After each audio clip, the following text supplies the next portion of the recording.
Unified welcomes you to the following presentation of the Midwest Esports Conference. Here at the MEC, we partner with schools all over the Midwest to create premier gaming experiences. The most common angles that the operator plays. This is like second to only B long. Fight is likely having a leg shot, but they're too slow. Hariri lands a perfect headshot. Laying in the damage zone to them on out. Going into A4, look at Sake. Laying in the middle. Sake? Laying in the damage. Going in revenge for their honey. No way! Sake Wabe! Get the quadra kill! That was So, great. that sounds fun, so I'll give it a chance. And then we ended up playing in high school the next 2 years together. We've been playing ever since. So he kind of taught me the game. We've been playing on a team since then, and then now we're in college, so we can't play together anymore. We do love all the players, even the ones we shit talk. We love you all. We love you all. Body So- Pluto looking for the plank. Trickster waiting, maybe looking for the steal. Pluto has his engage. The scatter of the weak comes through. Watch Levi though. Levi hasn't been touched just yet, but the damage is coming through. The melt line gets melted. Jinkwall on a killing spree, and all of Ottawa goes down. Why? Those don't go in. It goes off the sidebar. Starting to come out. The flash is popped. The rolling thunder is utilized to perfection. And now it's all on Thiessen, but Thiessen just keeps on going.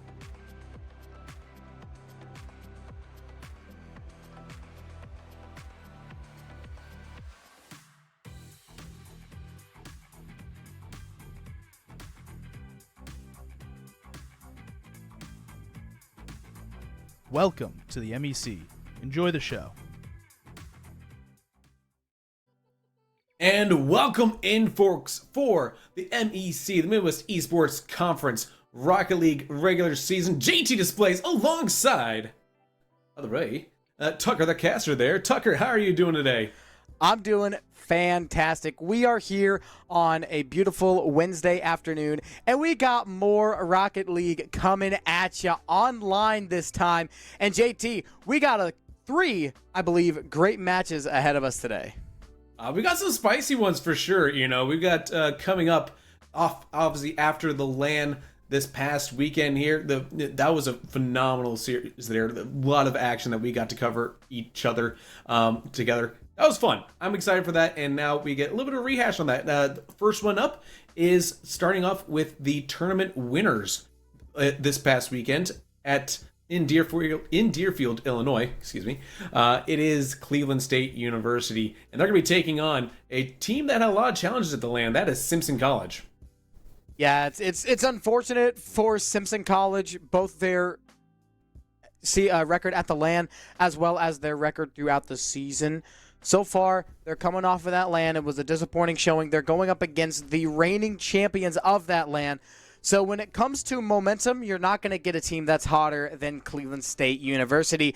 And it's the top dogs facing the Omega underdogs. Of course, anything can happen. It's any given Wednesday. But at the same time, Cleveland State looks really good right now. When Simpson, they are struggling a lot. Yeah, they Cleveland State was absolutely done. You know, they only dropped one game this weekend, and that was to Illinois College, who ended up coming in third place at that LAN, and that is kind of burning the lead there a little bit there because they are coming up later on our show as well. But that's way down the line here. They got to focus on who's directly in front of them, and that is the team that is still searching for their first win. They did not come across with a victory throughout the LAN, and in fact, in week one, they only had one game in that the first 2 days there. And they lost that game. It was a 3-0 sweep. So again, this is a team that is facing a lot of challenges here, but this is their first opportunity to right the ship. And if you're going to right the ship with your first opportunity, why not make it with the reigning champs, right? For sure. And online, Cleveland State has not had their fair share of easy matches like they did on LAN. They steamrolled everyone on LAN, but I mean, look at their record. 1-1 online. That's not great. Miami and Ohio Northern both at 2-0. Illinois College as well as Cleveland State both at 1-1. So what happened between online and on LAN? That we might be able to find out today, as this might be a little bit closer than what the LAN standings might show. And speaking of the closest parts of the game, here are the rosters.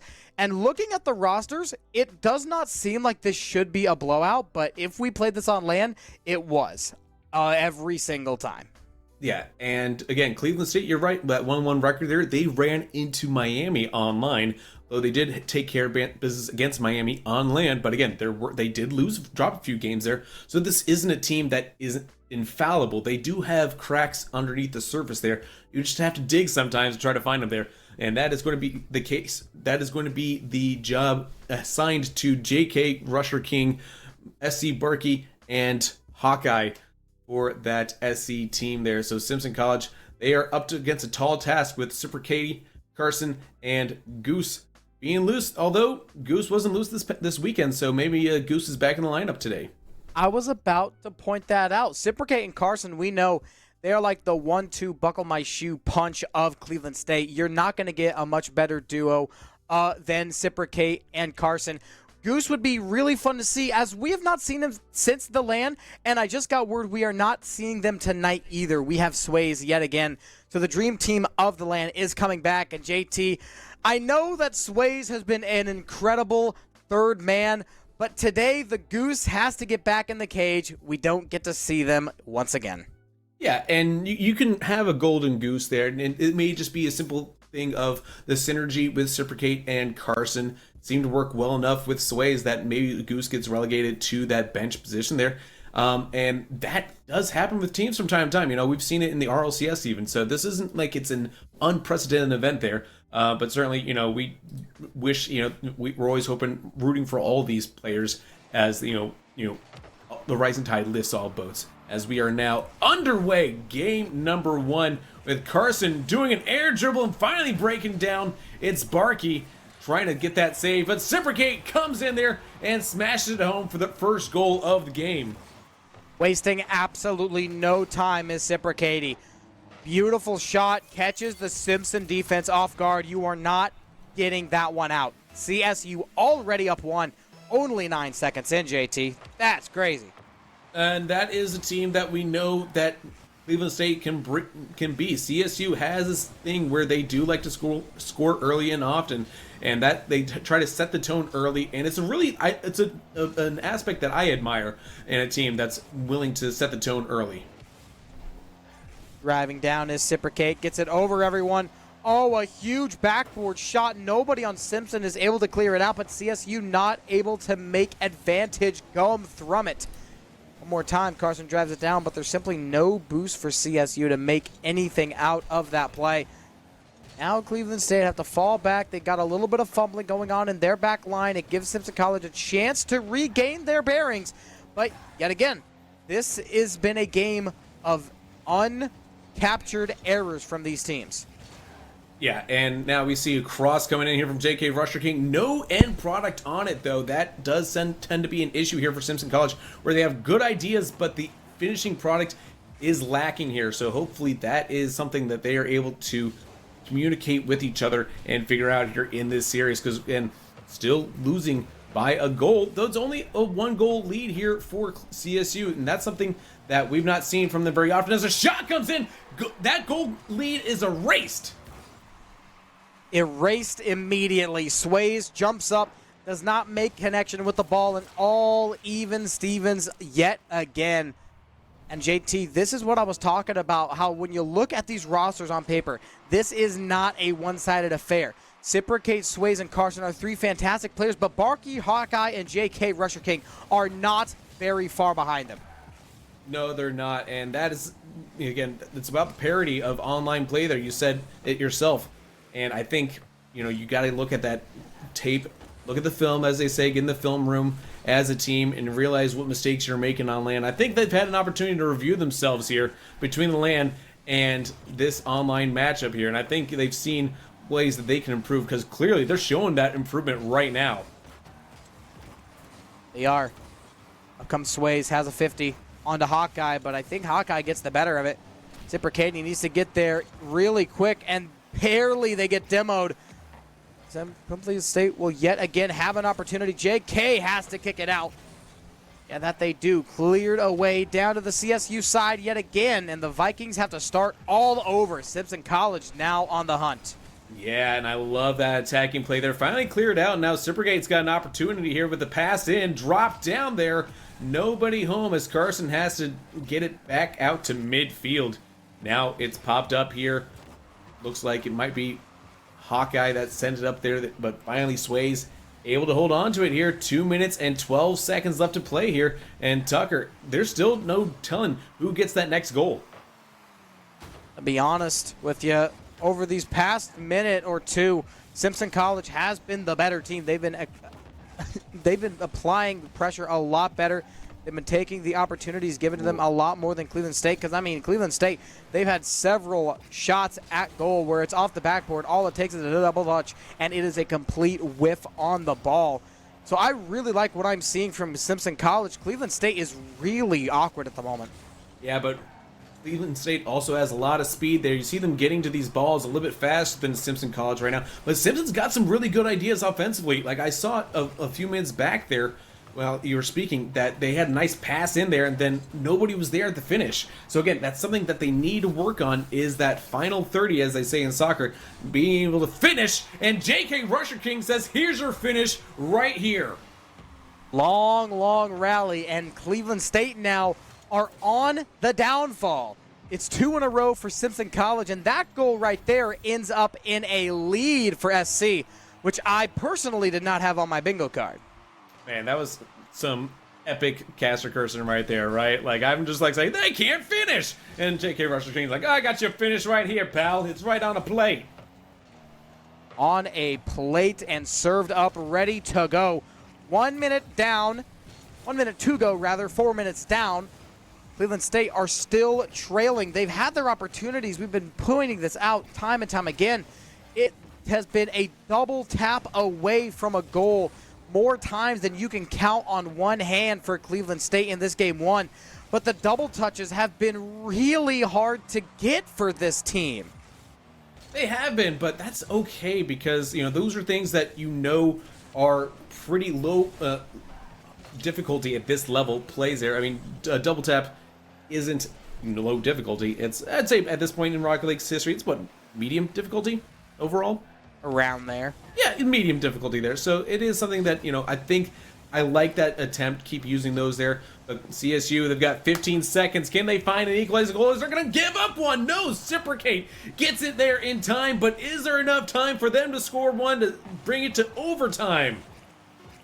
They need to keep this one up off of the wall. And one last touch on the ground. Barkey has a really nice denial. One more time. Hawkeye's going to spike it in.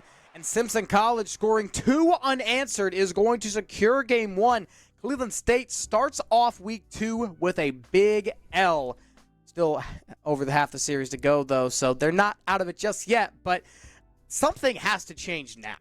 And, you know, it could just be that they were riding a really hot hand in the weekend land. And that's okay. That's fine. This is online. Things are a little bit different with that online. And, you know, that level of competition sometimes just levels you up, you know, after you, like, you're in a dungeon in D&D and you're just battling really hard, and then finally you come back, you've had a long rest and you're refreshed and you've leveled up, you've gained a level there. And I think that may have happened here with Simpson, so credits to them to taking a game off Cleveland State. But game 2 very rarely looks the same as game number 1, and we're underway there.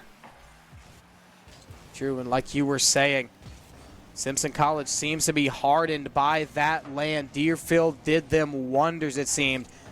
In that game alone, they played faster than they played all weekend in Deerfield. So I really like what I'm seeing from Simpson College. And I mean, I'll be the first one to tell you, LAN can humble you really, really quick. It doesn't take long for Cleveland State to get back on the right foot, though. 30 seconds, and they catch the defense of Simpson College slipping. Yeah, I think that was Hawkeye that ended up getting a little too high up on that defensive rotation there, and they punished him hard there. So good, you know, kudos to CSU getting back on the horse right after taking that first game loss. As we now see them looking for another one. Reciprocate, dangers there, but not to be as it gets cleared out here. Now Barkey on the ball for Simpson. looking to set it up here, but here comes Hawkeye with a drop in. Barky misses the shot, and Reciprocate's there to make the save from Hawkeye's shot. Reciprocate. Oh, gets beat on it. Almost a goal for Simpson College. That could have been fantastic for them. Cleveland State able to bail themselves out, and Sways drags it down. Carson on the front line. They have a touch, and they have a second. 2 in a row for Cleveland State. This game is looking a lot better for them.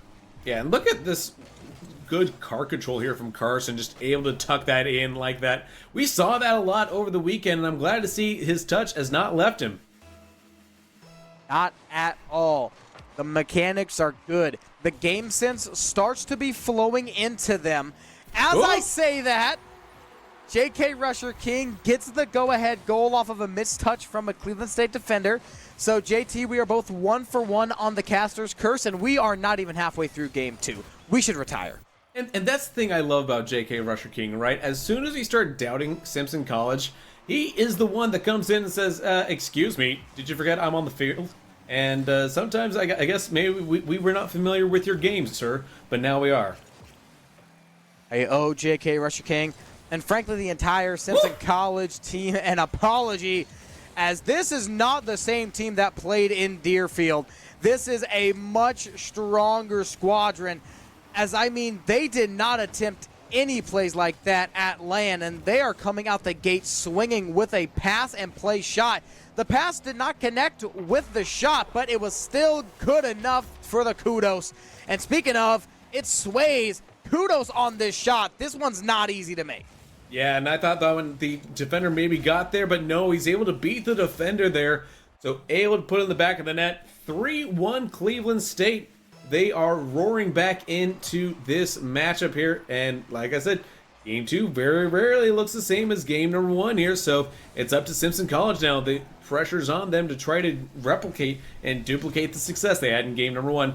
And they are right now on the back foot trying to defend from these crosses coming in, and CSU doing so good with the ball control. Didn't expect Cleveland State to stay down for too long. They've got one more double touch. This one's a lot better. They've got the finishing connection, but they don't quite have the finesse. Sways, though, someone said finesse, and Sways shows his head. A great setup touch by Carson, the teed up shot, and almost a pinch into the goal, JT.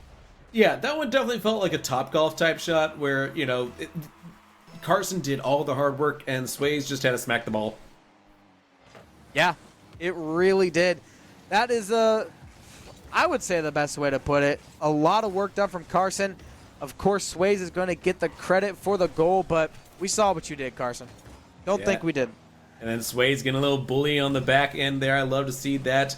Just bumping, trying to get those goalies riled there as Sways now looking for the shot here. Denied at the first time of asking. Hawkeye gets a touch, but gets Dylan for it here. Serves it up for Barkey. Cleared out into the blue half of the field here. Now it is Simpson searching for a goal as Cleveland State tries to defend it here. And Sways able to get out to midfield now. See if they can turn that defense into offense. J.K. Rusher King had a touch on it, but it's a little bit too late. Cleveland State gets it right back, but it doesn't last too long. Simpson College, bar down from Barkey.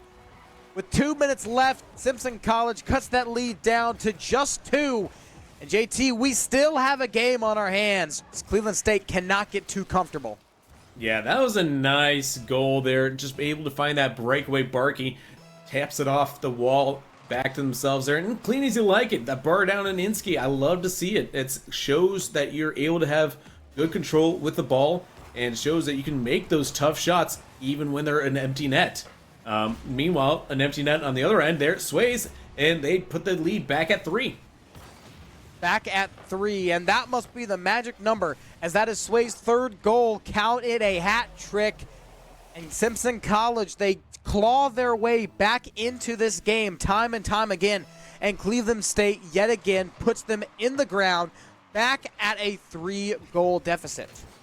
Yeah, now I think that if you're Simpson College, if you want to get back in this game, there's a minute and 30 left to do it, so it's not impossible to score 3 goals. It's about 30 seconds a goal here, quick maths.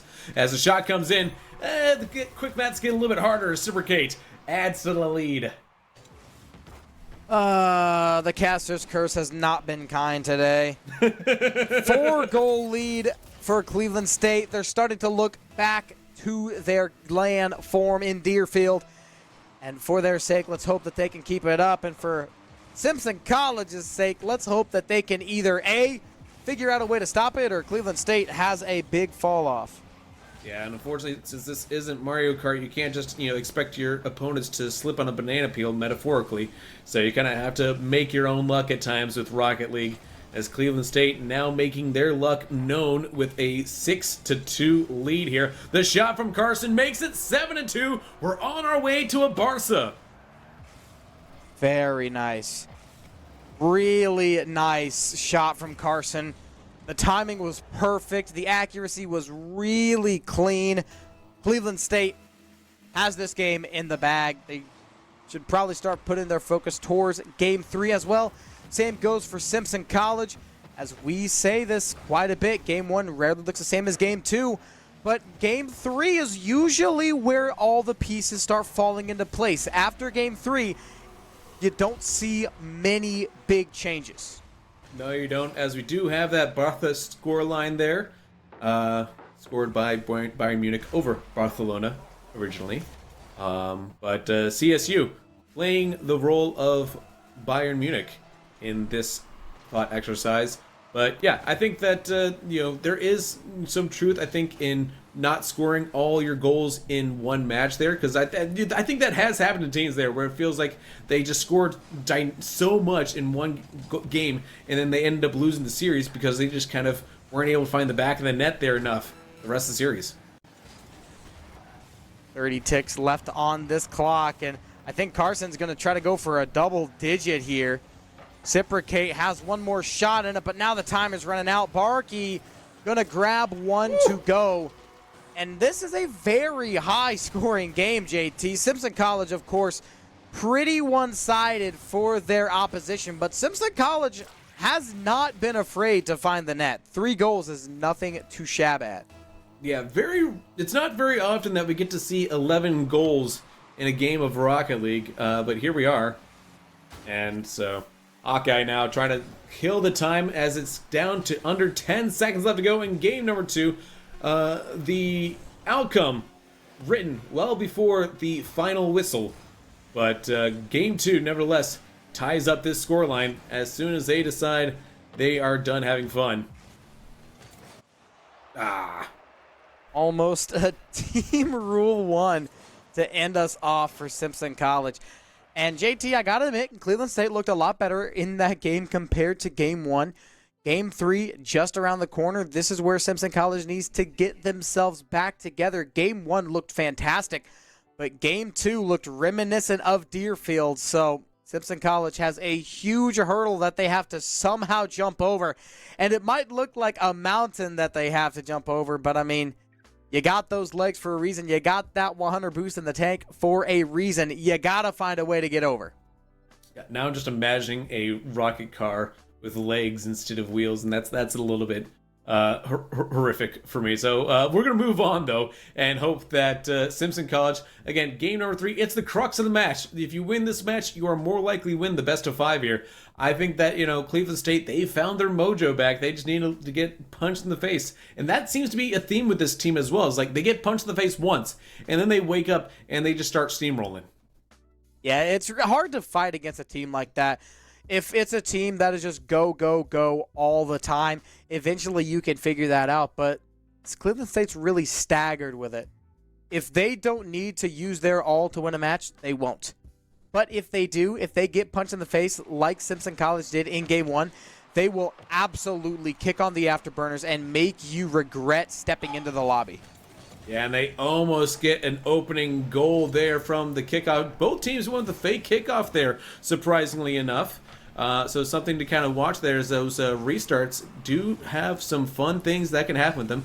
As Reciprocate bunts into Carson there, and they are giving up a lot of possession here to Simpson College. Could this turn into an advantage there?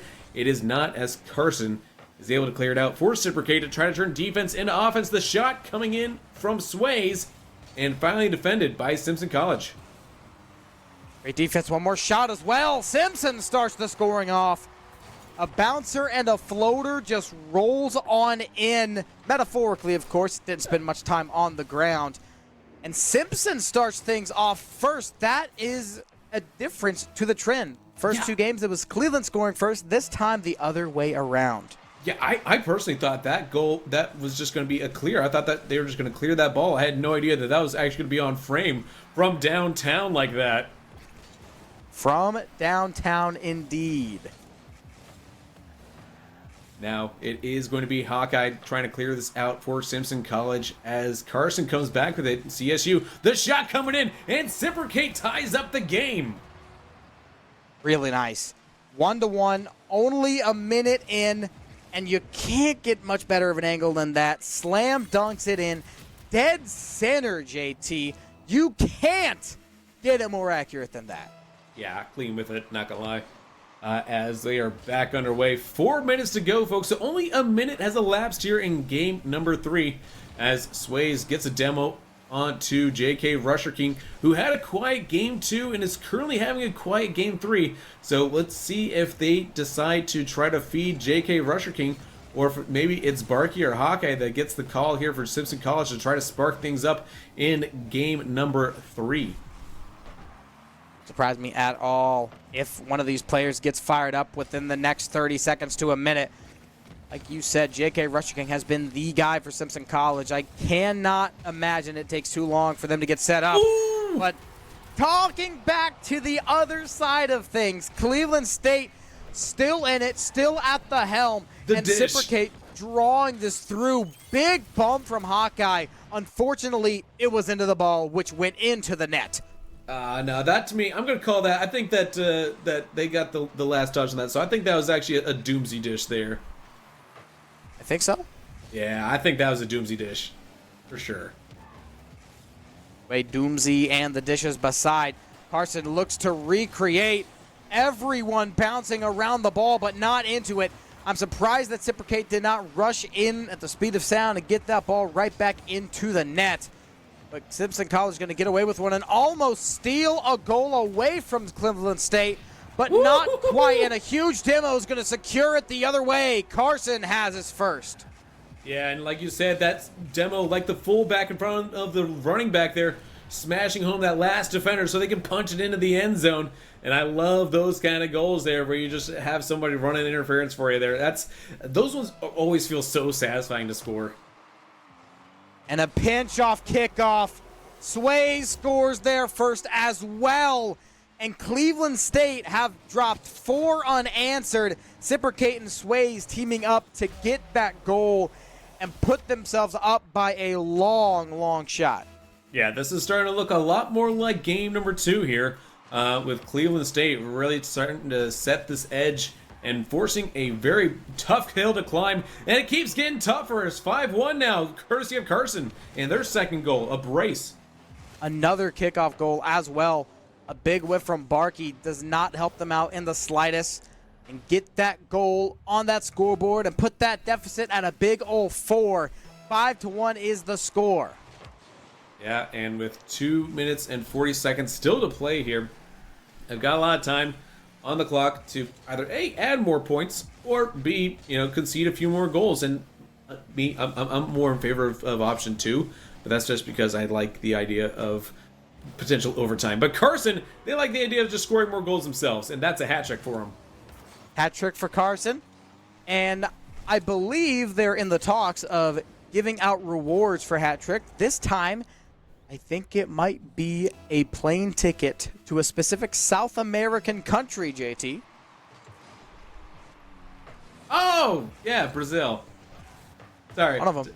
Took a second there. I was like, what is he talking about? Like, oh, it's talking about the scoreline and how we're nearing Brazil there. There we go. Yeah, sorry, that one flew right past me there like it was on a Airbus A32, Brazil might be incoming. All Cleveland State needs is one more good shot to find its home. Simpson College can, of course, get their second of the game. And then we fly to, well, not a South American country, but rather a European city. Yeah, Barcelona. And here comes Brazil. Viva! kind of all season. It's happening right now, and quite frankly, I think Supercate's certainly enjoying the kind of Mardi Gras festive parties. Very much so. It's a little bit less exciting than I expected it. So I expected to get like on the plane, but oh well. 2 minutes ago, Cleveland State in firm control of this game, in firm control of this series as well. It's very difficult to come back from 7-1. But you know, anything is possible. Unfortunately for Simpson College, they've only got 90 seconds. 90 seconds to kind of cut into this deficit here. It is going to be a tall task, but I think at this point it's all about maybe not trying to score a lot, but this is an opportunity to really try to work on your defense to make sure that you're able to shore up even in these tough circumstances, not allow them to get any more goals in the back of that net there. Make it a point to try to say, hey, you're only going to Brazil us here. You're not going to get an opportunity to do better than Brazil. 1 minute left. Game 3 likely in the book. Simpson College may be able to get something going and get some consolation going into the fourth round of the match. But at the moment, Cleveland State does not look like they are going to let up at all. They're playing really nice. I love what I'm seeing, and I don't think they're going to be stopped in Game 4 either, if we're being 100% honest, speaking from the heart. Well, only one way to find out, and that is by playing it. And 30 seconds left to go in the regulation of Game 3 here is still to play. Again, the scoreline you see there, 7-1, Simpson College. Having an opportunity now, trying to break out, look for those shot opportunities as they come to him here. Silvergate, though, has an open net. Will they put it home here? The freestyle puts it home, 8-1. Nice. I love the freestyle in-game. Look at Silvergate, flip reset, not even needing it, just doing it for the style points. Unfortunately, the MEC does not give out style points, but if they did, that would probably get at least 15. I'd have to check that grading rubric to confirm, but since there is no grading rubric, we will have to go with 15. Final second now, and game number 3 is in the books, but not without a parting shot from J.K. Rusher King to make it that Barca scoreline. He said that I could not see J.K. Rusher King getting out of this game without a goal. And J.K. Rusher King did not get out of this game without a goal. They got their goal right at the ending part of this game, right when the clock hit 0 and the lights shut off. But they did get their one to make the final score 8-2. A little bit better than 8-1. Cleveland State, they are on fire. Not only on fire, they're on match point. I think that they kind of embody a saying, anything worth doing is worth doing well. And I think that's exactly what CSU is trying to embody right now by putting up so many goals that they are here. They just say, hey, any game worth playing is worth playing well. And they want to be playing at the top of their A game and just, firing home as many goals as they can. Yeah, game 1 was really, really interesting to watch because it felt like Cleveland State was still warming up. They were not playing at their 100% potential at all. But at the same time, might have been a strategy. They didn't want to use all of their tricks a little too early. Simpson College came out of the gate, hit them a little bit harder than they might have been expecting. So then they took a step back, thought to themselves, said, hey, maybe we need to bring out our A game because Simpson College is a little bit good than their record leads off. And they brought out their A game. And their A game was really good, just like we expected it to be. Absolutely, as J.K. Rusher King tries to drop this one in here to defend. Found a teammate there, as it looks like Hawkeye sends this one errantly wide of the goal. CSU looking to try to score the opener here in Game 4. It's match point. Obviously, they want to continue having a positive record in league play after winning the LAN here. To go down 1-2 in league play would feel a bit, disingenuous to the skill that they think that they have on the field. Silvergate has a huge setup for Carson. They have an awkward touch on it. It gets past everyone, though. Sways gets it scot-free! Wow. Unbelievable. Speechless. It's miss after miss after miss from the Simpson College defense. A tragic way to end the first rally. Yeah, that. Oof. That. Oof. How do you recover from that, Tucker? Honestly, like, how do you recover from that? What would you do? Score immediately. And I'm not talking about Cleveland State. I'm talking about Simpson needs to score immediately to come back from that. But it's not them that scores. It's Cipricate has a perfect read on Barkey, makes him look silly, and Cleveland State doubles up on their lead immediately after. And Simpson College, I feel like they had a good game plan at the beginning of this game, and then they just had a double commit and a double whiff on defense there, and then they were just so shocked that they missed this shot, and then they just gave up a second goal, so they're already down 2-0. I think it's just a little bit of shock to the system there that they need to recover from. Sways has a shot opportunity. They want it. Far down. Ooh. And in. Finished out by Carson. Cleveland State with 3 in a row to start off the 4th game. What might be the last game of the series if Simpson College cannot get it together. A really good touch there by Sways to get it over the defender that time, and then it was just hanging out on the goal line, and Carson, mop and bucket, clean up on aisle goal. Love it when that happens for you. And Cipricate, that is, the route is on. A brace for Cipricate. My goodness. Hawkeye simply misses out on it. I believe that is Barkey, who's not in the wrong spot, but just a little too slow to react. Reaction time is sometimes everything. That's one of those times. Carson, not again. Not again. J.K. Rusher King barely gets back. Yeah, and again, looking at Barkey there, like you said, it's not necessarily the wrong position there, but I think that I probably would have tried to challenge out towards, Cipricate as they are rushing in there to try to cut down that angle and force them to go to the far side there, and then maybe you can try to dodge into there and have a chance. I don't know if that probably still goes in the back of the net there, but yeah, it's hard to try to make the right decision in that specific situation. Cipricate, awkward play with it. There goes Carson. Has one more touch. No one there to finish out, and Sir Arson's just going to boot it back to the defense. A big bump from Cipricate gets Barkey off of their line. Cipricate carries, bumping, and Barkey with a huge save. Yeah. J.K. Rusher King has a big save with it. Barkey drives it down. Wants one more attempt at the goal, but Cleveland State's not going to give it to him easily. Yeah, now it's 2 playing defenses. They have to quickly give up possession and look for that opportunity to strike again. The shot, it's a double whiff that time again. The shot was incoming, but neither the clear nor the shot actually connects with the ball there. This ball is just, I don't know, it's like Houdini, it's like it doesn't know, it's playing those smoke and mirror games. Something Houdini, smoke, mirrors, disappearing and escaping at just the right time to avoid death. Cleveland State, at the moment, Simpson College needs to pull off a Houdini, a big bump on the back line. I'm surprised it wasn't a demo with how hard and how quick that bump came along.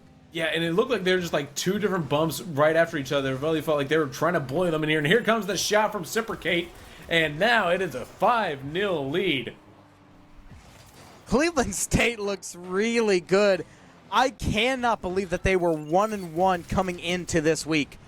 That is crazy. I would not expect them to be anything but undefeated. But their only loss of the season so far online came against Miami, which is pretty fair. Miami's another good team, but Cleveland State's another level. That's right, Miami, they came in second at the weekend land in Deerfield. As a reminder to folks at home, 5-0, a minute and 10 seconds still to play here. I call it 70 seconds if you want. I'm not a big fan of those kind of maths, but some people are. Cipricate, though, on the ball at midfield. Gets it past one defender there. Has support with Carson. But the shot from Barkey quickly clears it out there as they're looking to try to get a goal on the board. I think for respect, just for pride at this point. That's what they're playing for. Simpson College, they're playing for pride at this point. Play for pride. Play to learn as well. Simpson College, no matter what happens in the last 40 seconds, whatever has happened in the last 15 minutes, they got that first win over Cleveland State, which shows that they know how to win and what they need to do to win, which means that this team is not all lost. there is a huge chance for Simpson College to maybe get themselves in a good spot at the mid part of the season or the ending near the end of the season.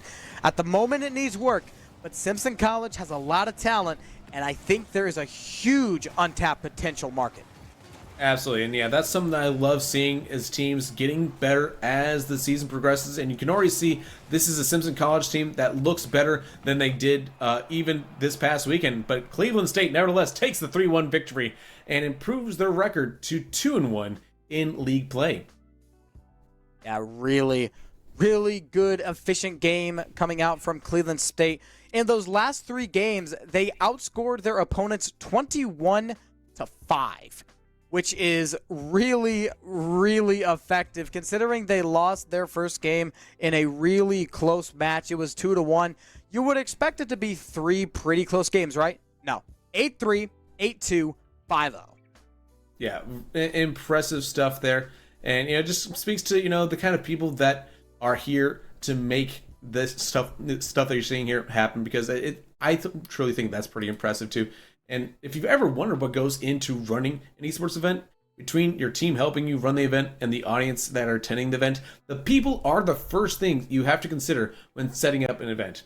If you want to learn out more about how people power an esports event and more, type !top 5 in the chat and check out our article, What It Takes, the top 5 things powering esports events. That is !top 5 in the chat. Yeah, you definitely want to check that out. It's a pretty nice look through, if I do say so myself. We got a couple more games, of course, coming up today, so make sure that you don't go anywhere. While we're on break, you can read that article, but until then, read that. Of course, until we get back from the break, you can read that article, go get some water, go get some snacks, do whatever you need to do, but don't go too far because we have more Rocket League right after the break.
And folks, welcome back, JT's Blaze and Tucker, alongside one of the three that were on the field today for CSU. That is Carson, who got the victory over Simpson College. Carson, welcome. How are you feeling?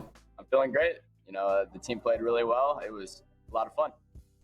Yeah, absolutely. I think you guys obviously had a few struggles. I kind of feel like you're a team that likes to play where you kind of like you have to get punched in the mouth a little bit, as I like to describe it, before you guys kind of wake up and then start playing a game that I know you guys tend to be very good at when you're on the field together. Yeah, for sure. I mean, I wouldn't say we like getting punched in the mouth, but sometimes it can be a very good wake-up call. We're a team that likes to have fun. We have a lot of chemistry. We're good friends, so we tend to have fun. So sometimes we just have to lock in super tight and start it, off on the right foot. And sometimes we don't do that. But I feel like we always tend to finish pretty well. So this past weekend, your team won the MEC Spring Clash LAN. And I'm wondering if that played into effect coming off of that. It was a super emotional high for you. Did that affect today's game, or are you already past it and you just happen to have a rough start? Honestly, I don't think that, really played any part in this. I think the team's already reset. We're looking for our next goal. And I honestly don't think it was a rough start. I think we're just, trying to warm back up, get back into the swing of things. I think we, finished and we played well. So I'm completely fine. So then, speaking on that, was your training changed in any way? That regiment changed this week coming back from that LAN, or were you guys back in? Did that training schedule change at all after that because of that? Just a little bit. I think we kind of took it easy a little bit afterwards because it was a long Saturday and Sunday. But other than that, we went back to it. We were happy with our performance, so we just wanted to keep that up and. That's all that we could really ask from each other is just trust each other and play well. So, yeah, we took a little bit of a break, but we're back and, we're still swinging. Awesome. Thank you for your time. Congratulations on the dub as well. And before I let you go, I just have one more question for you. Of course, quite a long season ahead of us. Do you have any teams that you're on the lookout over these next couple of weeks? Yeah, for sure. I mean, ONU, Miami, Illinois. They were our kryptonite kind of going into that LAN event. But other than that, I think we're pretty confident. Respect to all the other teams. They're all great teams. So we always got to be on our A game or we will lose, So we're all taking it very seriously and, still having fun, but taking it seriously and trying to win. So, yeah. Well, Carson, thank you so much. Best of luck for the rest of the season there. Enjoy the victory for tonight. Appreciate it. Thank you, guys. All right. Really, really good game from Cleveland State and a 3-1 ending to start us off. Unfortunately for Simpson College, they fall to 1-2. Cleveland State now, Simpson College rather dropping to 0-2. Cleveland State improving to 2-1 on the season as well. Next match coming up. This was a huge upset in the lower bracket of the playoff bracket of the Spring LAN. Just a couple days ago, Cornell College took the dub over ONU 3-2, and now we get a rematch online. Yeah, it's going to be spicy there. Nice little stinger to bring us in there, Tucker. When we come back, we have that match for you, but do not go anywhere. It is MEC right here on Twitch.tv Unified Live.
Folks, welcome back. Like we said, this is the MEC on twitch.tv/Unified Live. JT displays alongside Tucker, the caster. I keep forgetting which way you're in there, but what I can't forget is that we got ourselves a spicy rematch from the LAN. It's ONU taking on Cornell College. Oh my goodness, JT. This one has the potential for an all-timer. If you remember, lower bracket, ONU just took a heartbreaking 3-0 loss to Miami University of Ohio. To stay in the tournament, they needed to get the dub over Cornell College, and Cornell got a 3-2 nail-biter over ONU Esports in an instant classic to continue on and eventually chug along to top 4 for Cornell. Yeah, really good showing there by Cornell, and they are in the regular season. Taking a look at their record here, you show that they've got a little bit of adversity. Cornell 0-1 there with Ohio Northern. ONU, they're 2-0 in regular season. As we get underway, as Cornell College, can they repeat with the upset over ONU, or does ONU stay perfect in league play? ONU online is a different monster. I do have to tell you that, JT. But at the same time, Cornell, they have the recent dub over ONU. So they are fresh off of one. So I think this could realistically go either way. Absolutely. It could go either which way here, but I think that, you know, like you said, ONU, are they actually a different team online? We're going to find out, because this one is coming in. No, denied. T-Girl Sunshine. I thought they had the open net there, but instead it remains 0-0 with 4:15 on the clock there, but Cornell College has looked dangerous early on. I know, rolls it around. Now Ohio Northern, they get away with a huge one early. And Ohio Northern, of course, looking to make that into a goal and not let that excuse be for not. Kip just letting it roll around. What in the world is happening right in front of the Cornell College net? Eventually, it's Big Unk to get us started. Yeah, and Unk, they're also playing on Ohio Northern with a substitute today. Dino is the substitute, making that sub instead of J-Rup, who was disruptive on the land there. So J-Rup not in this showing. Instead, it's going to be Dino, and clearly the vibes are feeling good with Dino right now. Really are. So far, Dino, they've gotten a couple of touches. They haven't done too much just yet, but it will not surprise me if they get involved really soon. This play, though, no Dino needed. It's just Big Unk STN and Kip on the assist. Yeah, and STN, we've seen this from them, just can take over a game. Really, like we learned, kind of the godfather of this entire team there. You know, the kind of like the cool uncle there. That's exactly what he calls himself, Uncle STN. There, he's the older statesman on the team here, and he brings that experience, and he's bringing the goal scoring right now as well. Oh, Daddy Dito slides one in. I wasn't even looking. And Cornell slips one right by Ohio Northern. They were at the same boat. Dino gets bumped out and nobody else is there. A great play on that bump. Really good there. And Cornell College cuts the lead in half here, so now it's 2-1 Which, I mean, that makes sense, right? 2-0, that was the most dangerous lead in esports, and Cornell College, that's our feisty team there. They're really scrappy, and I like them. That quality about them, I should say. So, of course, they are able to cut that lead in half. Now it is Ohio Northern back on the offensive there. Don't want to confuse them with just the Ohio team. That would be much different. I'd get a lot of letters on my Twitter about that. So, ONU on the offensive here. Cornell doing well to get out of their own half right now. Bit of chaos happening in front of the Cornell net. Dino almost has it. It's a great delay, but Flux's save is a little bit better. Ohio Northern will stay at just a 1-goal lead. Uncle STN driving it down, beats one, rolls it through. Dito, no! Sparely Ohio Northern doesn't score that. So many near misses for both teams here. T-Girl Sunshine had one earlier, and now Ohio Northern just champing at the bit, but finally off the redirect, STN is able to make it a 3-1 lead. And JT, I think this was just a setup for STN, and T-Girl Sunshine just tipped it enough to go into the net. It finds a home, and Ohio Northern get that 2-goal lead right back. They do indeed, and now it's up to Cornell College. They've got all the weight on their shoulders as it stands. 2 minutes and 10 seconds left to play here, and nice little pinch opportunity there for Dino. T-Girl Sunshine does make the save, though, and Cornell College, there's so much heat right now. Are they able to release that pressure valve and try to put some pressure back on ONU? Big 50 wins is Cornell. One more time, Flux gets the better of it. Kip has to get off of the backboard. One more shot saved away by Dino, and they're going to carry it through. Almost a flip reset, doesn't quite connect, but it's great for the setup. Big smash by Kip, and Ohio Northern secures not just the lead, not just the insurance goal, but they've got the bundle. They've got everything on that plan. Yeah, and Flux so close maybe to touching that one there. But Kip able to secure it with the mop and bucket as it dropped right in front of the goal there. Really good service in by Dino on that one. Can't get much better than it. Flux has a big one. STN, nice save, and Kip with a clear. And Cornell College got so close to cutting that lead down to 2, but you can't do it that easily. Ohio Northern's not going to let that one happen. They've got one more finish on it. T-Girl Sunshine gets the touch, but it's simply not sharp enough. Man, the goal line save there, keeping it a 3-goal game. But Cornell College is not done. Here comes a shot denied by Kip, who gets it out to midfield, tries to get it around Dito. Looking to maybe get a bump on the back line, but Flux is there to control this ball. Looking for T-Girl Sunshine now to try to clear it out. Doesn't get far as Dino was able to hold that possession for Kip. Now back the other way for Flux, and it's ping-ponging back and forth across midfield right now.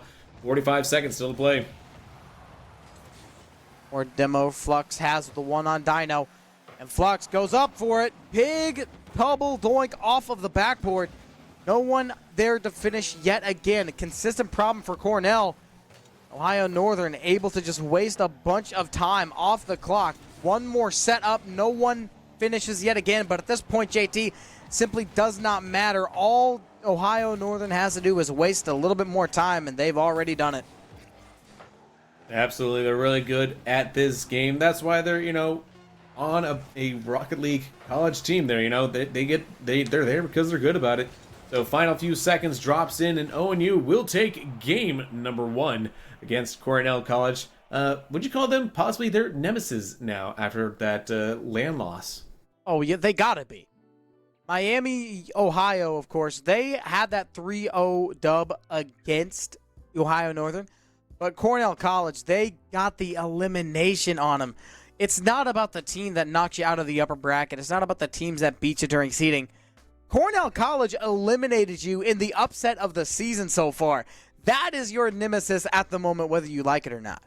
Yeah, and I love how you're just kind of like twisting the screws there just a little bit. Just like, hey guys, remember, you just beat them in game number 1 here, but don't get off the gas pedal because they beat you guys at land, and just keep twisting the screws. Exactly. I love to see it. I love seeing just egg on that competition there. And I don't think these teams need much egging on. These are two fierce competing teams here.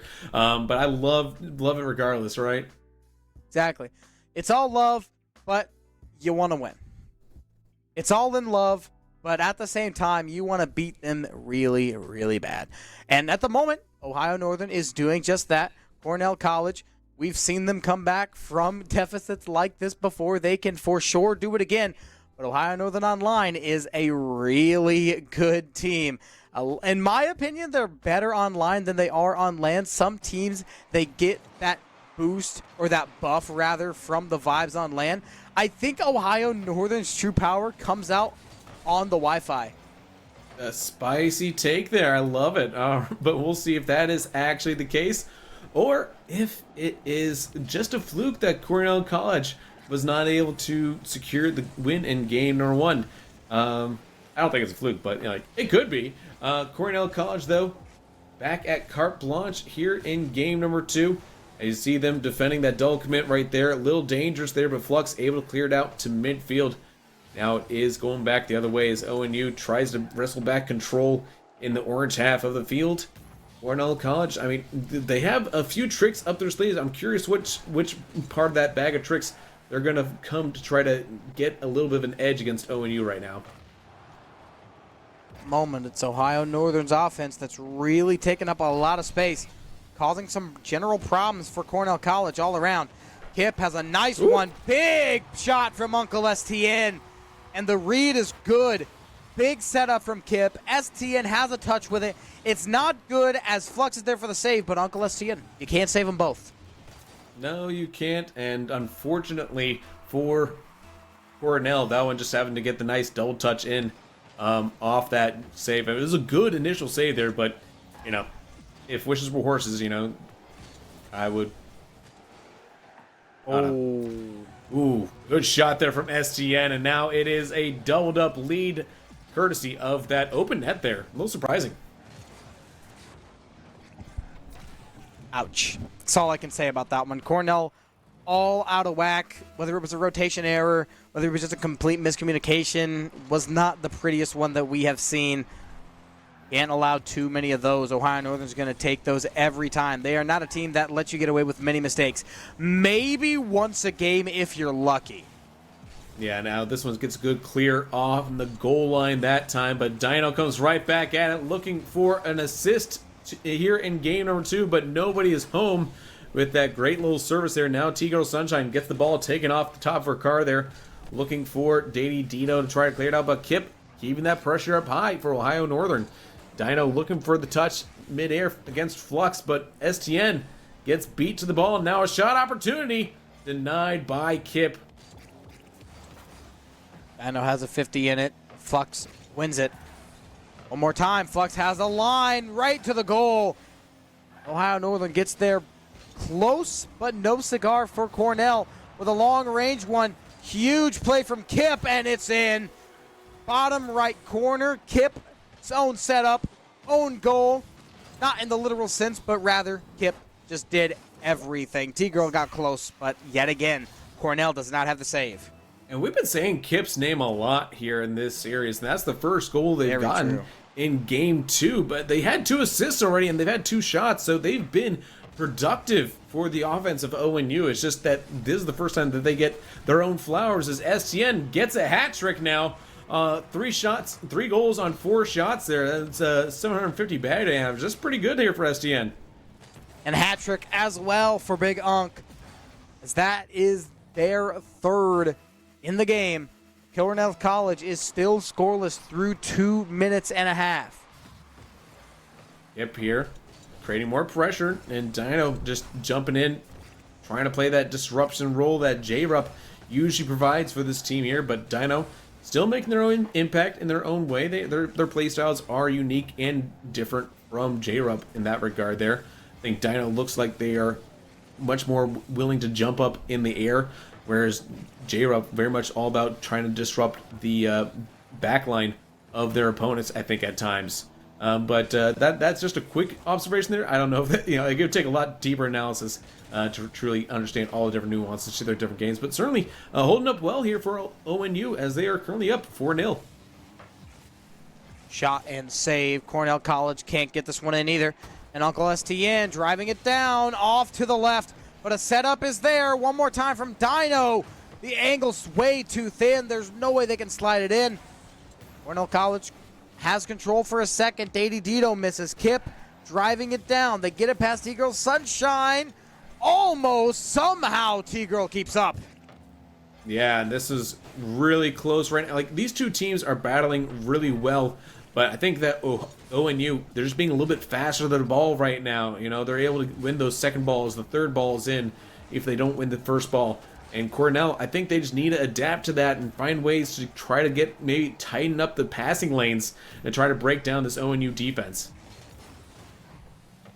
Nearing the 1 minute mark, Cornell has yet to put up a goal. Only a couple of shots for the entire team, I believe, as a demo will come through to deny a shot from Cornell. See Flux with 3 saves, 0 shots, only 1 from T-Girl Sunshine, which we know her. She is a shooter. Yeah. And 1 shot is really uncharacteristically low. Yeah, it is, and I'm a little bit surprised that the ONU is just be able to hold him this long, but Flux finally comes in. The team captain steps up and delivers a strike.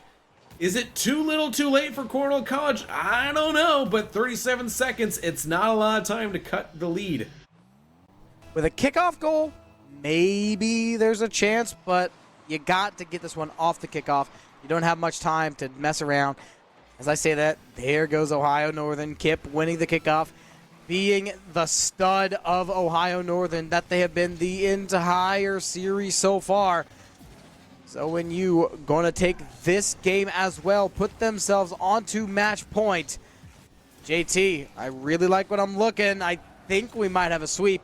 Cornell, of course, 1 more game to go. You got to get yourself under control because Cornell's making a lot of mistakes that they don't need to give up. Yeah, and it's just, again, so surprising to see how much Kip has stepped up here in the first 2 games as they drop it down here. Game number 2 officially going to ONU. And again, like, to me, right now, the MVP of this series, if I had to name one, it is Kip. It has to be. I don't really think there is anyone else but Kip that deserves that NPP slot at the moment, of course, because, I mean, Kip has been everywhere. They've been on the shooting portion. They've been on defense. They have been cooking in the midfield. At the moment, they are the MVP of the series, but there's always a game 3 that could come out.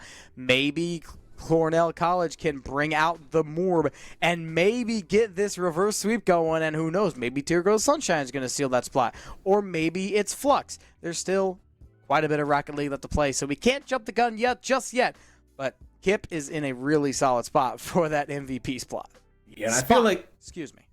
Yeah, and I feel like Cornell College does have the opportunity to maybe summon the Moorb. So, like he was alluding to, if you think it's going to be a sweep, folks, I always like to ask you in the chat to type out Broom. That's BROOM, because it Broom sweep. If you think that it will be a reverse sweep and Cornell College can pull it off, I want you to try to summon the Moorb, and that's typing out MOORB in the chat there. So see if they can reverse sweep ONU and again claim that destiny that they made for themselves on the land this past weekend. They're able to beat ONU in 5 games. They would have to do it tonight if they are to secure a victory, because again, they are 0-1 in league play up to this point, so they would really appreciate probably having a win on the board.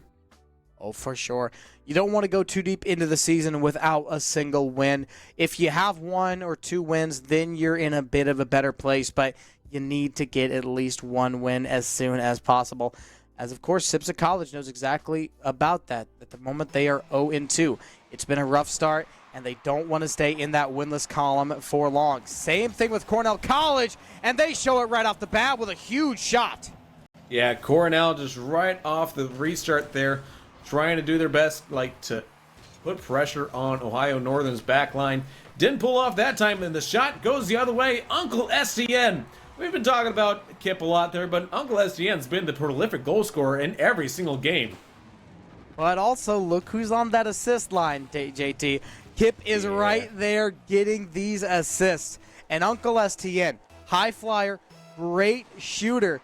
But Kip has been incredibly balanced. No shade to STN. They've been everywhere too, but Kip has been on another level so far.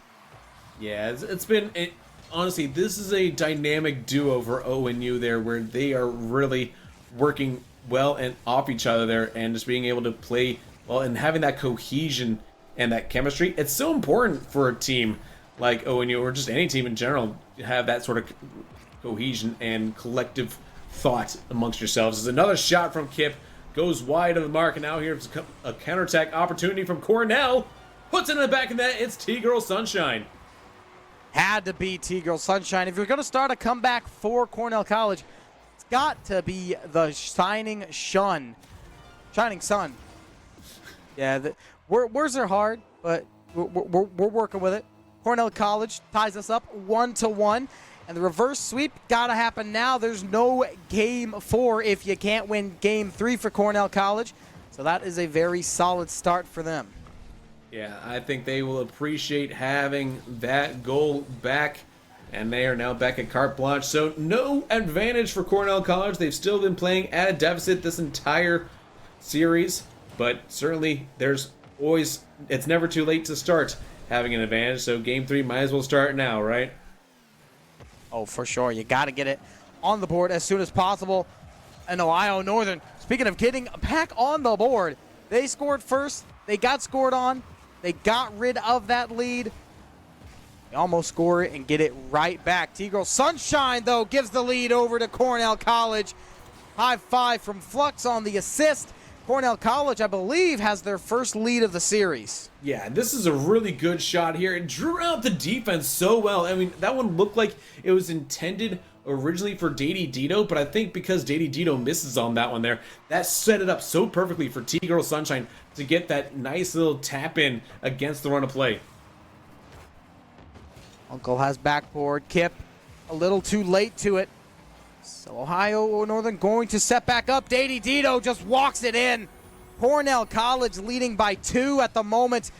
And Ohio really looking awkward. Cornell College figuring out what they need to do, and they're doing it really quickly. No need for a buffer. They are just jumping straight into this game on fire.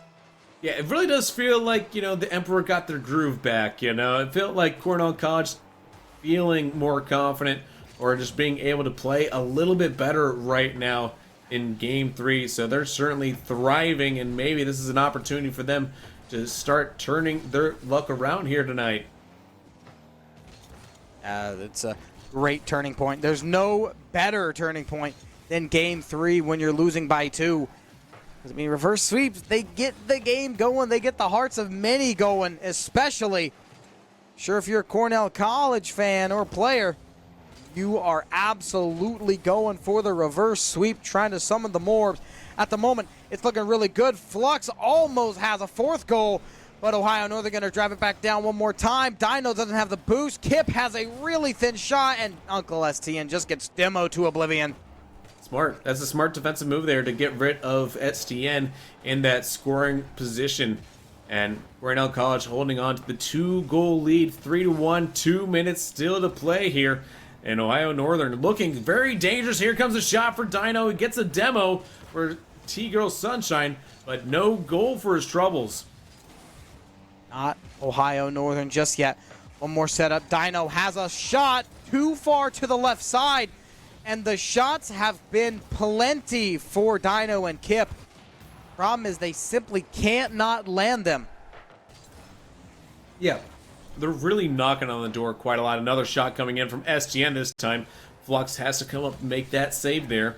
And a minute and a half now. Ohio Northern feeling a little bit of pressure. I think they wanted to end this in a sweep here, so they're really trying to do their best to score a few goals right now. You can see that relentless pressure finally pays off as Kip makes it 3-2. Not going to hold Ohio Northern's offense down for too long. Eventually, one of them is going to find a hole, and eventually one of them is going to make an accurate shot. There was a couple of opportunities for ONU that they had a huge hole, they had a big opportunity, but the accuracy on the shot is what got them to their downfall, like when Kip had that open net. It was just a little bit too far to the left. You're not going to get that every single time. Ohio Northern is a team full of 3 great shooters. Eventually, one of them's going to hit.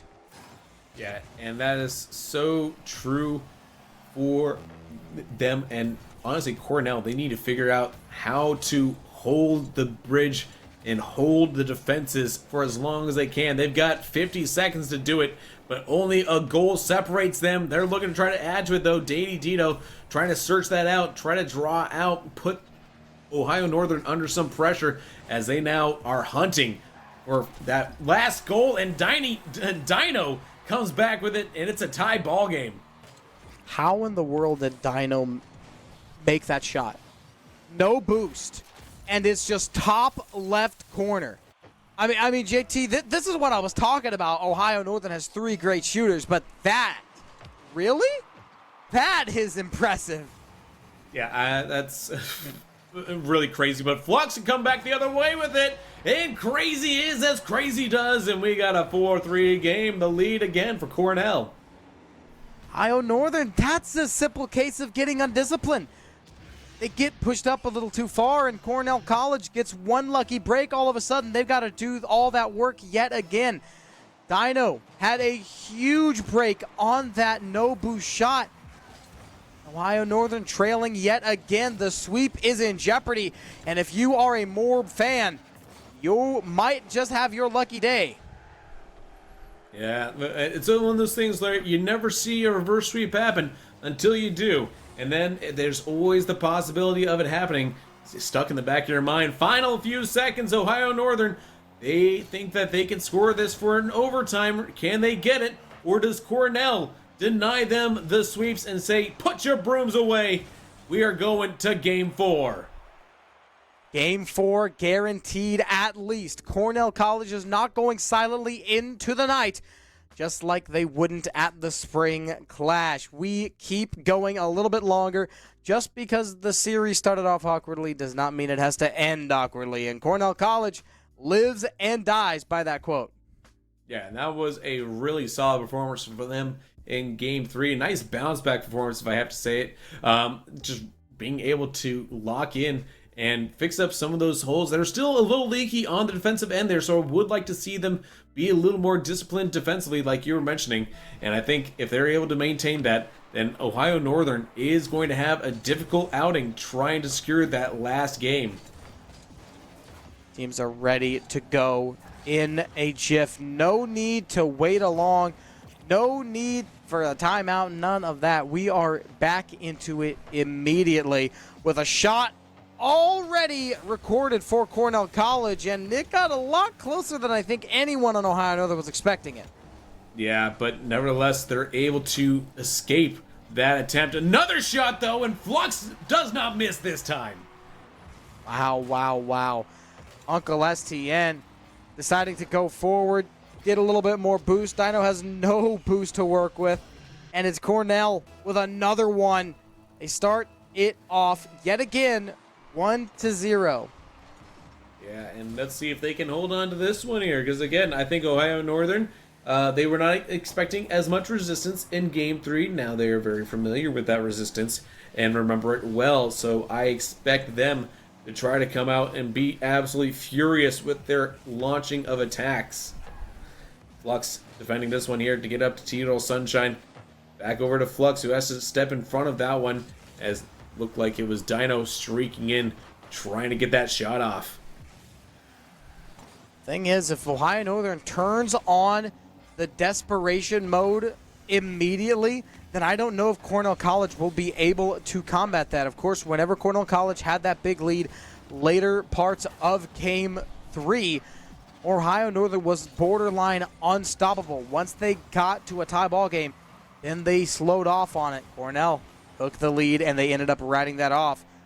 Ohio Northern turns into that mode when they're losing by only 1, and I'm not 100% sure if Cornell will be able to do anything about it. Ohio Northern is an incredibly fast team. At its core, a lot faster than Cornell College. So if they play as fast as they can at all times, Cornell's not going to be able to keep up. Yeah, some stats to watch. As you see Kip now trying to set this up for Dino, whose shot hits off the post. Post too strong. It remains a 1-0 lead for Cornell. 3 minutes remaining as Dito drops this in here for T-Girl Sunshine. Maybe a pass. No, it's a shot instead. And it goes off the crossbar. Looking for possibly a little bit better angle next time they attempt that maneuver. But Kip don't miss. And it's a tie ball game. You know the old saying, Kip, don't miss. They've got the beautiful dribble, and then I believe it tried to pinch it on the ground, but instead just ended up touching it 3 times. But either way, no pinch, didn't have any acceleration on it, but it had a right accuracy right into the goal, dead center. Ohio Northern, they get on the board just before halftime. They do, and now it is an opportunity for JD Dito. I thought that might have been Seagull Sunshine where that pass is coming in, but nevertheless, the shot does not come in for Cornell. They are a tied-up team looking to break away again as STN getting in on these demos now. Nice little physicality that we don't always get to see in these matchups here, but sometimes they feel like, all right, this is how we're going to stay on top now that we're back on level pegging. And we're getting the demos on both sides of it. I love to see it. Ball's bouncing around, both teams letting it happen. Kip, fortunate miss on it, but in comes Uncle. I know, running back and forth, not sure where the ball's going to next. And Flux has another shot, gets it past everyone. JD Dito can't have the finisher. T-Girl Sunshine gets beat on the 50. This is big for Ohio Northern as Dino drives it back down. They have a setup yet again, one more time on the finish for Ohio Northern. I believe it's met up on by a defender from Cornell College. Kip, there's no boost for this Ohio Northern side. The playmakers, when the plays need to be made, all of a sudden, boost is gone. All out of the tank. And meanwhile, both teams having some issues with boost now, finding those corner pockets of full boost, but the shot from SGN is able to break it up after that back and forth. 2-1 ONU. You're not going to be able to be Uncle in a situation like that. In a 1v1 with a huge jam situation, you're not going to be Uncle STN. When it comes to jams, this guy's the Jam King. Speaking of Jam King, going at it. No need for the jam. Passes it off to the teammate, but the teammate gets beat by the defender. Yeah, they're champing at the bit. They're looking to add another one quickly here. As you see, STN working now with Kip, but it's Flux the other way with it, getting past the second defender here. The cross comes in, but STN, smart and wise to it there, able to clear it out, but another shot came in from T-Girl. If that was it going to the other side of the goal, that might have gone to the back of the net. Big bounces from all sides of the coin. Eventually, Ohio Northern's the one that comes up with it. Big 50 on it. Dino has to touch, and it does beautifully. Long range back to the Cornell backboard. They have to reset off of it, and Ohio Northern is still winning this game by 1. 15 ticks left on that clock, and it's another clear. Somehow Cornell needs to strip this ball away from the Polar Bears. Yeah, final few seconds. Will they be able to overcome it and maybe tie up this ball game, or is Ohio Northern going to call game, set, match with this last goal? That's got to be it, right? Unless you get a somehow crazy pitch off of this kickoff, Cornell is going to drop to 0-3, and yes, they will. 3-1, final score for your series. An incredible Game 3 from Cornell College, but Game 4 came along, and Ohio Northern did what Ohio Northern does. They get back into their prime shape, and they just pummeled every way that they could. They do, yeah, but fortunately, again, this is only the second match for Cornell in league play, so they do have an opportunity, dropping down to 0-2 to start. Again, not a great start there, but ultimately, it is recoverable. There is a chance for them moving forward here, and that's what they do. You got to play for these type of moments, and, what can we say? They're gamers. They really are. They are some of the best gamers in the country when it comes to college esports. And of course, speaking of esports, the events, they're special. They can't just be put on by a bunch of people. You also need the gamers. And of course, esports events, it's not just about them competing. They are so much more than just a place to compete. It's a social experience. You get to meet friends and new rivals, bond and grow with your peers as well, and create memories that define someone's esports experience. It can capture the passion of esports in its truest sense, gamers and their experience are just one aspect that's covered in Unified's newest offering, Mastering the Arena People Power Esports, which you can read using the command !People Power, one word by the way, in chat. So if you want to learn a little bit more about that, make sure you type in the chat !People Power with just one word. With that, we're going to go ahead and see you in just a couple of moments as we have a really, really talented gamer to interview right after this break.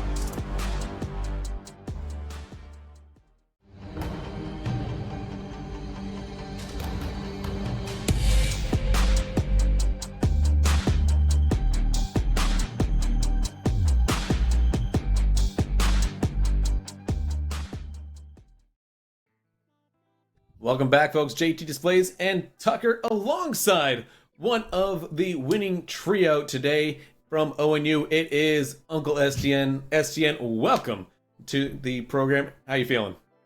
Feeling good. You know, it's a lovely Wednesday night to be playing some MEC games, so yeah. Congratulations on your win, of course. And STN, it felt like you and Kip were just flying all around the field the entire time. I heard you were playing with a sub in Dino, and I was wondering if that affected your game plan coming into this at all, or if you just tried to work Dino in with your regular routine you usually have with J-Rup. I mean, yeah, we try to keep everything the same. We feel like Dino has like the same like play style kind of as J-Rup. Obviously, he's our sub, so like he's not fully fluid with like our system and everything, but yeah, we treat him like the exact same as like anyone else on our team. So we just played normally and just had a lot of fun, and it was trying to fly high and fly fast, like you said. So, and you guys certainly managed to find success with your sub against this team that, again, you guys lost to in the lower bracket. That kicked you out of the LAN tournament there, and they end up with that top 4 finish. So did you guys have sort of a measure of revenge on the mind facing them tonight? Not really.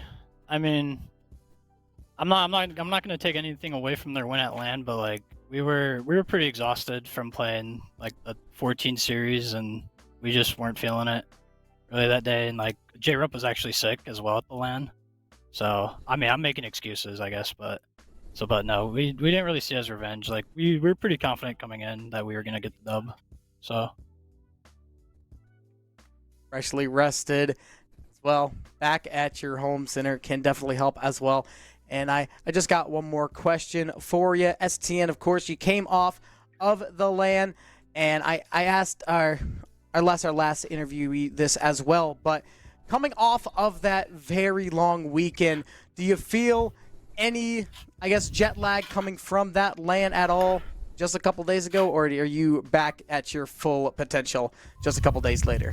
Definitely on Monday, the day after we got back, I was pretty tired. I was pretty worn out. I literally, my classes were canceled on Monday. My professors, we had no class.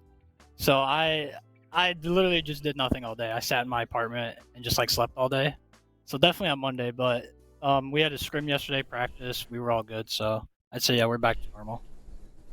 Oh, fantastic. We'd love to hear it. Getting back to normal, getting back to winning ways. You guys undefeated in league play up to this point. Best of luck the rest of the season. Yep, thank you. And all right, everybody, we are going to cut to one more short break, but make sure you don't go anywhere because we have one more match. JT, this one is going to be really, really good. Yeah, absolutely. We got the number 2 from the weekend land coming up against the number 3 from the weekend land. It is Miami of Ohio taking on Illinois, and that's coming up right after this.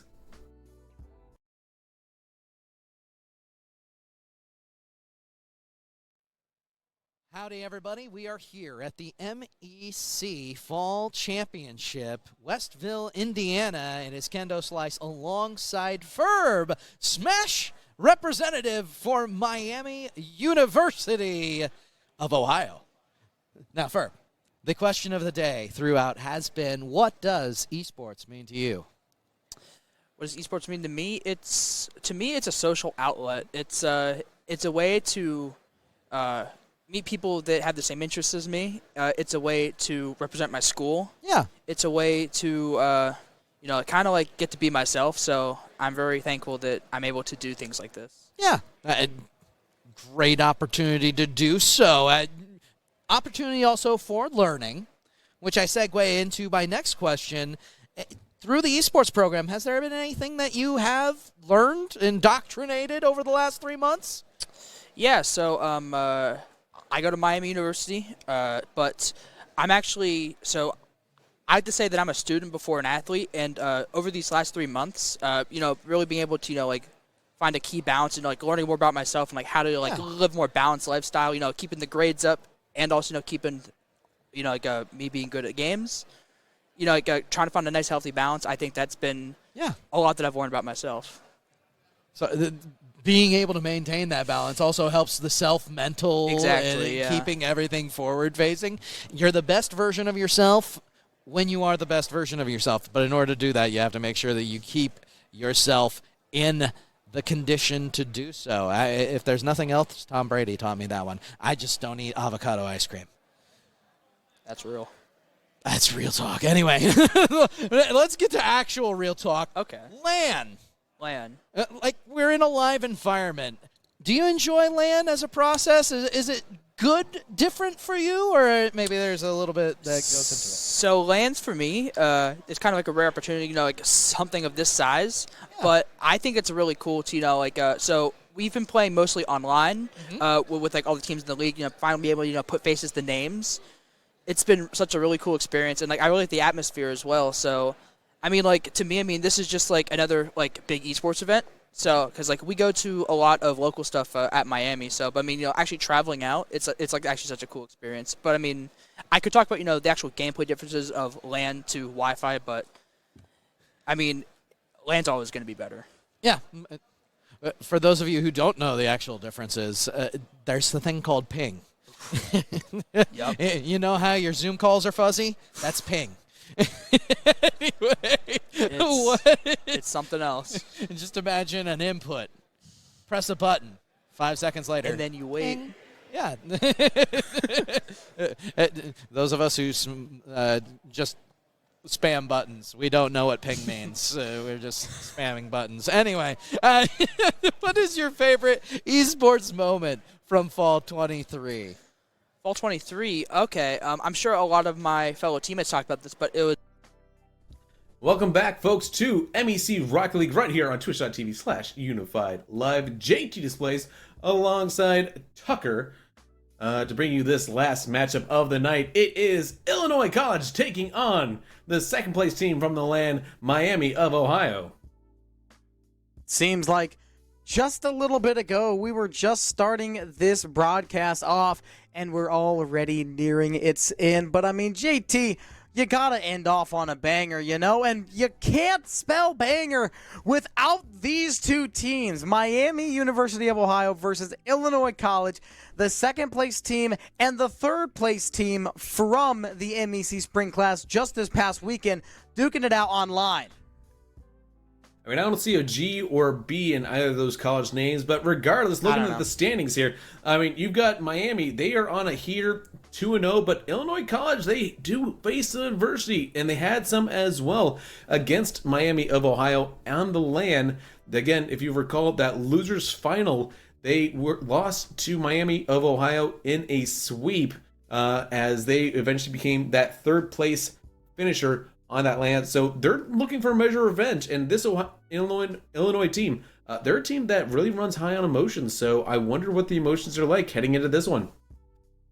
For sure, and these two teams are going to be near the top of the standings at the end of the season. I am almost 100% sure of it. And these are going to be hard-fought games. You're not going to come across these very easily. So if you can get the dub over Miami or over Illinois first as either team, that is going to help your chances later on of the season tremendously. These wins are not coming easy, especially when you have a top 4 team. When you got Miami, when you got Ohio Northern, when you got Illinois College, when you got Cleveland State. You have to fight for every single dub. So when it comes down to it in the runnings, down a couple weeks further through, I think that every win is going to count, and it's these really stiff matches are going to be so detrimental or influential. Absolutely, and of course, looking at the rosters there, names that stand out to me, obviously on Illinois College, you got Viper, who's really been kind of that point person for that team, but really good support with Rune and GG Runner. They've had their moments to pop off this past weekend as well. Meanwhile, on the side of Miami, it's really, for me, it's Fura that can be really so dynamic at times. Risky as their moments, as is OM, but to me, it's Fura that my eye tends to track towards. Yeah, there is a lot of talent in both of these rosters. I know Risky was really good on LAN. Viper as well. GG Runner was a little bit of a dark horse pick, kind of flying around, but they didn't necessarily get as much credit as I would have hoped personally.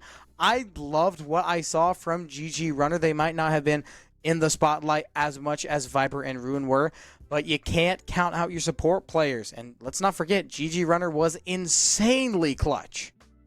Absolutely. But as we say, that was the LAN. That was this past weekend. At this point, we've now learned all these teams have had a chance to be back at home, recollect, recover from that LAN, and they are back to trying to do whatever their game plan is. And so I'm excited to know what those game plans are as we're about to get underway with these two teams. Do you think that Illinois College might have the upper hand today, or do you think that Miami is going to be as oppressive as they were at the end of the tournament?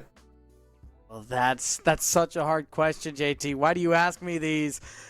It's I like really to be close. I like being in depth with my questions. It's really, really close. Of course, like we said, one of these teams has a major advantage in Miami University of Ohio just from historical facts alone due to that 3-0 sweep in the losers final, sending Illinois College home with a third-place finish. But at the same time, Illinois College is the only team on LAN to beat Cleveland State. But, of course, it's another factor that plays into it, another little nuance into the series. This is back online. We are no longer in Deerfield. We don't have that LAN vibe going on. So it's really a coin flip, in my opinion. It's going to come down to which team is having the better day, which players are communicating better, because you can't really pick between these two teams. Both of them are insanely close when it comes to skill. Yeah, they have some really fun play styles, I think, as well. And I think, if Illinois is able to pull out what they want to plan for, I think they have an option here to really surprise Miami. But Miami is just so tough to beat, and it's game on to see who strikes first in game one. So incredibly tough. So here we go. One more best of 5, JT, and that is all we have for you tonight. Illinois College versus Miami University of Ohio in the orange.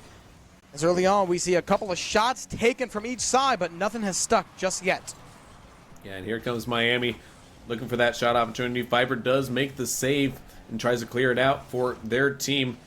But here comes, again, Risky looking for the pass here. Dropped in, and oh, wham! Makes the first goal for Miami. New name as well, Owambles.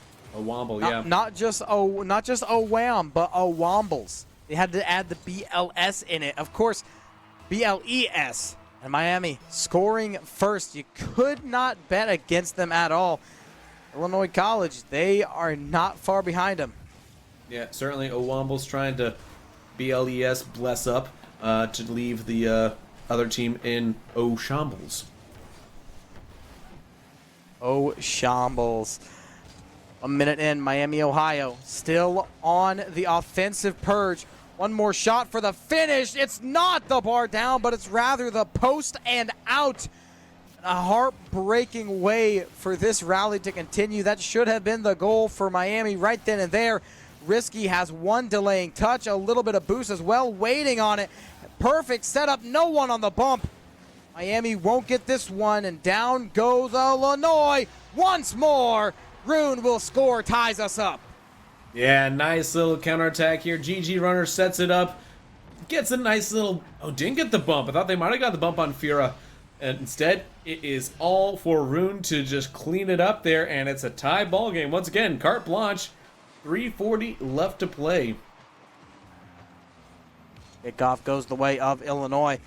Viper, though, not necessarily no boost, but they get an awkward launch off the wall with it. Miami's going to take that and run every single day. Fira wants it. Viper's going to deny. Risky wants to keep it on the ground, but you're not going to be able to do that. This is a high-flying roster going against an even higher flying roster, so you have to keep that ball in the air. Wombles understands the assignment, tries to take it down, gets a pinch, but the pinch avoids. Yeah, now GG Runner working with Viper for Illinois College to try to set up this attack against this Miami defense.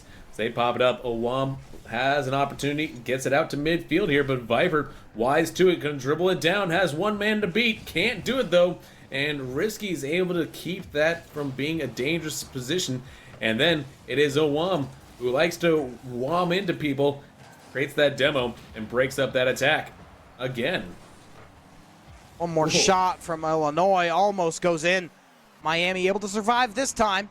Still a tie ball game, a big miss from Viper that could be dangerous for IC, but Miami's not able to take advantage of it, so no harm, no foul. But in comes Miami, Ohio. This one will have a huge mark to hit. Yet Miami still struggling with their accuracy. They need it one more time. It's a bar out. Miami has 2 shots in a row, wide open, that they simply cannot connect on. Yeah, and here comes Fira with a dribble off the backboard, pops it in, 2-1 for Miami. That one was money. Fira had it the whole way through, control on point, no need for the bar, no need for the post, just the backboard and a little bit of double touch finesse. Miami, Ohio has the lead yet again. Yeah, that was a really clean touch there. Fira, by the way, that Fira Senior, if you're not familiar, it's a soccer reference there, which makes sense since a lot of those MLS kits got released today, and Columbus, the Columbus Crew had a really nice one there. Not as nice as Sporting Kansas City, but I digress. Miami, Fira looks to do it again, almost one more setup. No one is there on the finish. Don't have quite the smash they need. Illinois driving down. Oh, Viper, brutal pit maneuver. Miami saving a goal. I'm not sure who that was, but whoever it was, unsung hero of the match. Yeah, great little save that time. Now Viper trying to cut the lead here, but instead Miami with Fira working it towards the back of the net. Good demo that time onto Risky to keep it out. Rune credited with that one. Backboard needed. Nice redirect from Wombles. You got to respect the attempt. And up goes Risky. They have him beat. But GG Runner has the demo on it, denying that shot. Miami still in the lead. Wombles looks to get one more for the team. The setup is perfect. Miss hurts so bad. 50's lost. Wide open. GG Runner drives it down. Almost saved away, but Miami eventually succeeds. And up goes Illinois College to tie us up. Yeah, Viper tried to do a really good job, try to get Fira from not get that save, but instead did just enough. Illinois College, it's a tie ball game. It's a brand new game. Carte blanche, 38 seconds left to go. Next goal might just win it. Very true, and it's going to be Risky to get the next goal. 33 ticks left on this clock. Miami, Ohio might have just done what it takes to score this game 1. Felt like that was almost a layup. Like I was just hoping for that kind of layup to happen there, and it just when it executes my plan the way I want it as a caster, it's beautiful, isn't it? Really is. You got to give you credit there. Wombles with a huge one. Illinois College getting away with a blessing. No disguise even needed. Simply put, a blessing. Illinois still in this game. This is only a 1-goal game. All they got to do is get it in that orange net. This one's close, but Risky will not let it go. Yeah, and now Miami trying to clutch us out, but they're facing a lot of pressure. Everybody on Illinois, though, overloading the ball side. In the final second, it's not enough. Miami takes game number 1. Risky getting the MVP for that first game as well. Rightfully deserved. They scored the game finisher, like you say. Game, set, match. Risky takes home the cake. Game 1 underway. Illinois College has a bit of adjusting that they need to do between. Yeah, absolutely. I think that game 2, they're going to have to show up, play a little bit faster. I think that they were showing, I mean, you saw that at the very end, where they have a tendency to try to overload the ball side at times, which can work if you have tight, plays to pass with your teammates there. But if you're not, then that leads to an opportunity where there's so much extra space on the pitch that you're not covering.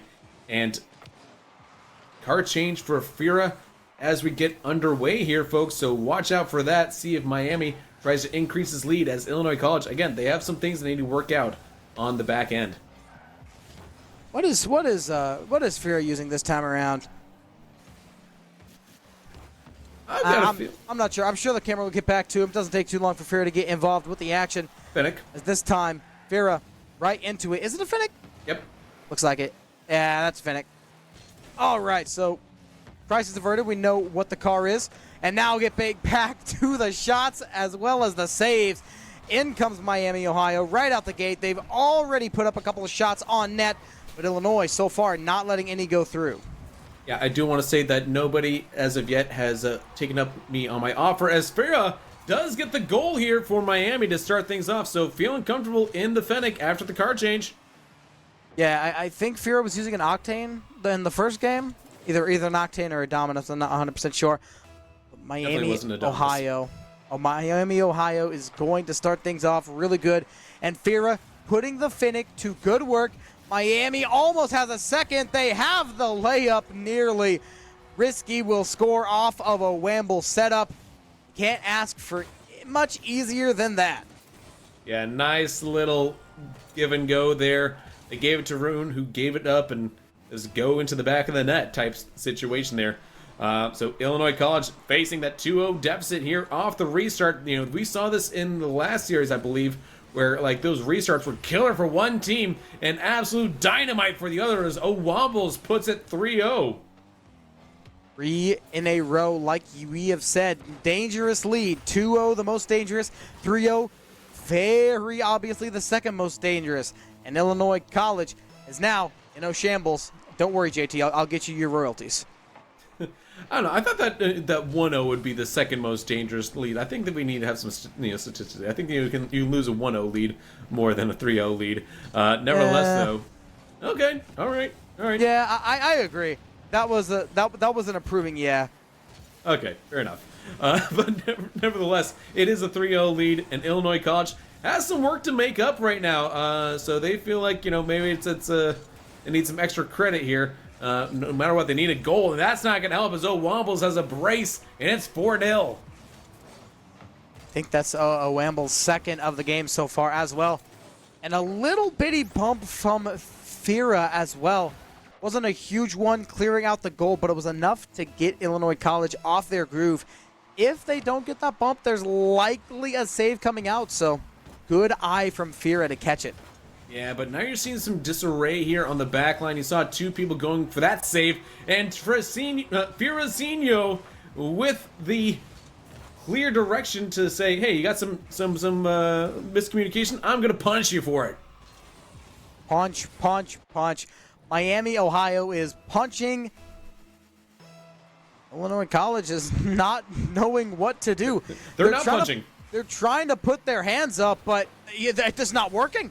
It is not working. Miami, Ohio is punching, as well as, like you said, punishing Illinois College for every mistake they make.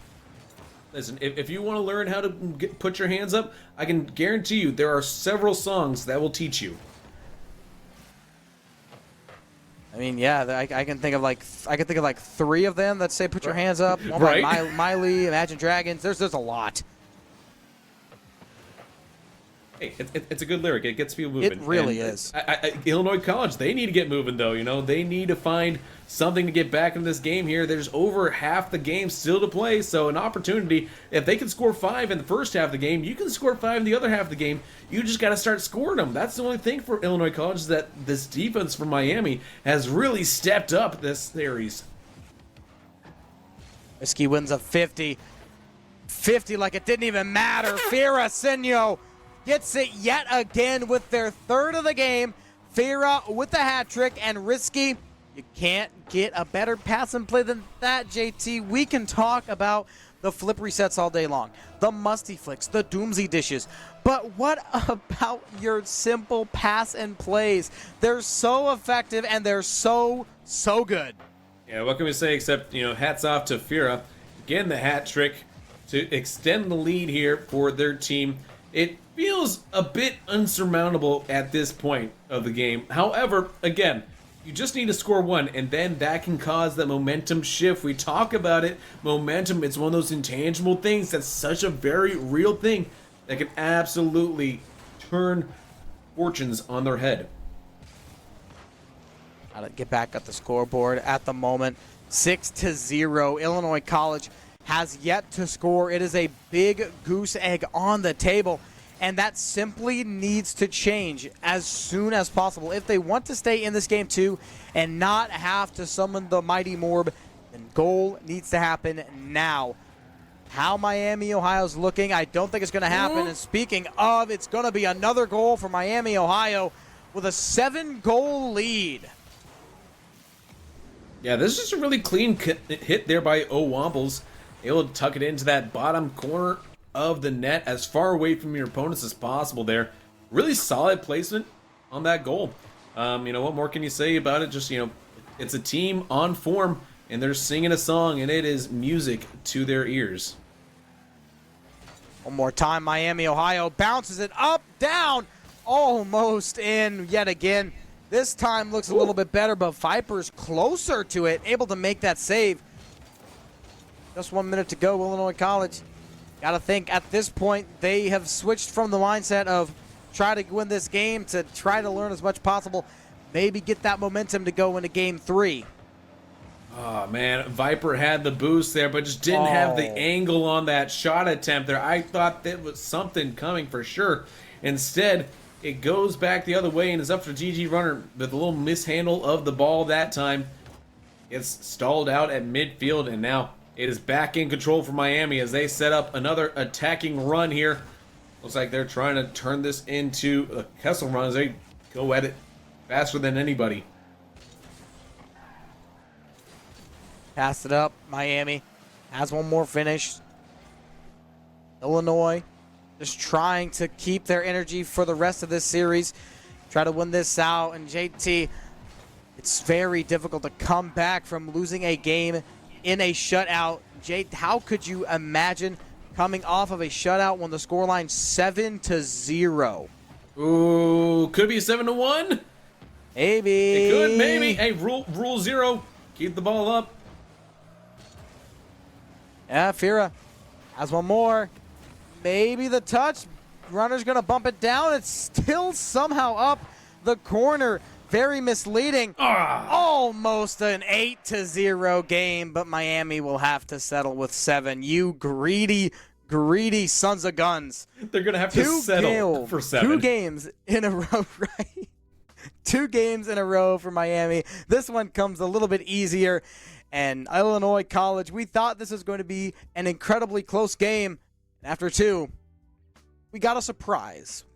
Listen, there's always opportunity to come back into a game like this, and, Illinois College is not a team that is wholly undisciplined, right? They're a team that can play real smart, and they play themselves into a third-place position on the land there. So this is a team that we know has talent in their ranks. They just have to put it all together at times, and you looked at it on the back end, that defense, it got sloppy in this series here, and they need to tighten that up.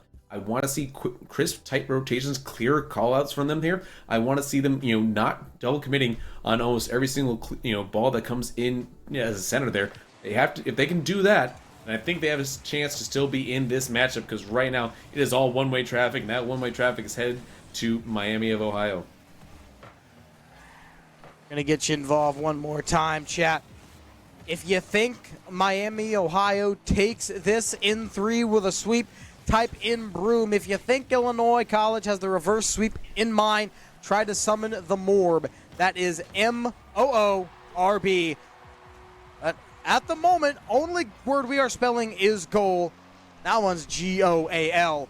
And Firasinho gets it started. Yeah, Firasinho there trying to rev up that broomstick there as they're trying to make that sweep complete. And getting off that early goal there, that's certainly one way to start it. But come back the other way. Here comes Illinois College breathing life into game number 3. They know their necks are on the line right now if they want to keep a above 500 record in league play. Now, having to go back on defense though, because Miami, real quick to that ball, able to respond to that attacking presence there, and now they just dump it back in, give up that possession. So Illinois College not really comfortable playing with possession right now. Meanwhile, Miami comfortable playing no matter what. What an impressive angle on the shot as well.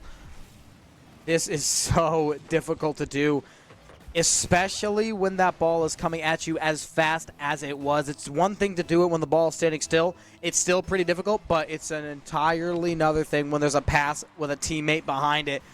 Crazy mechanics seen from Miami, Ohio, the entire series so far.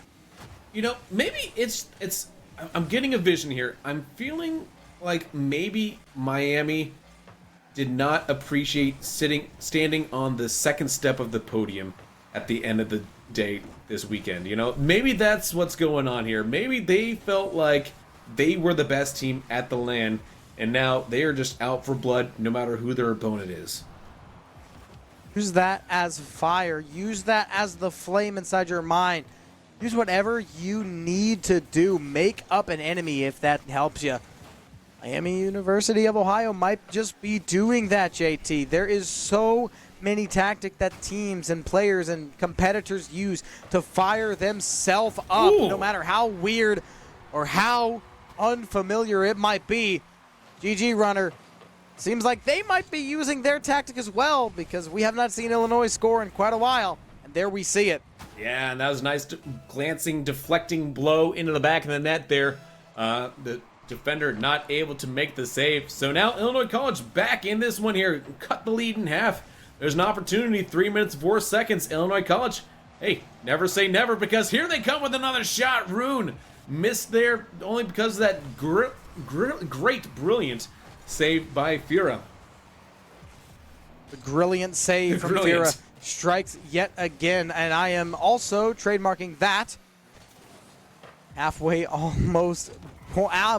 point is almost here for Miami, Ohio. Still in the lead, almost doubles up on it with a huge slam dunk, but Illinois College defense seeming to be a little bit more disciplined this time around. Big step up from game 2. Honestly, I think maybe we should trademark that and then try to sell it to somebody like Kingsford Charcoal, because could you imagine them just using that slogan, "Be Brilliant this summer," as they're grilling patties? I mean, that would be perfect for them. Nevertheless, we are still working to see who will come out on top here in game number 3. Miami, a nice little dribble here by Owam, and look for the shot. Oh, save the goal line, but no! He backs it up into the back of the net. There's no chance you save this one.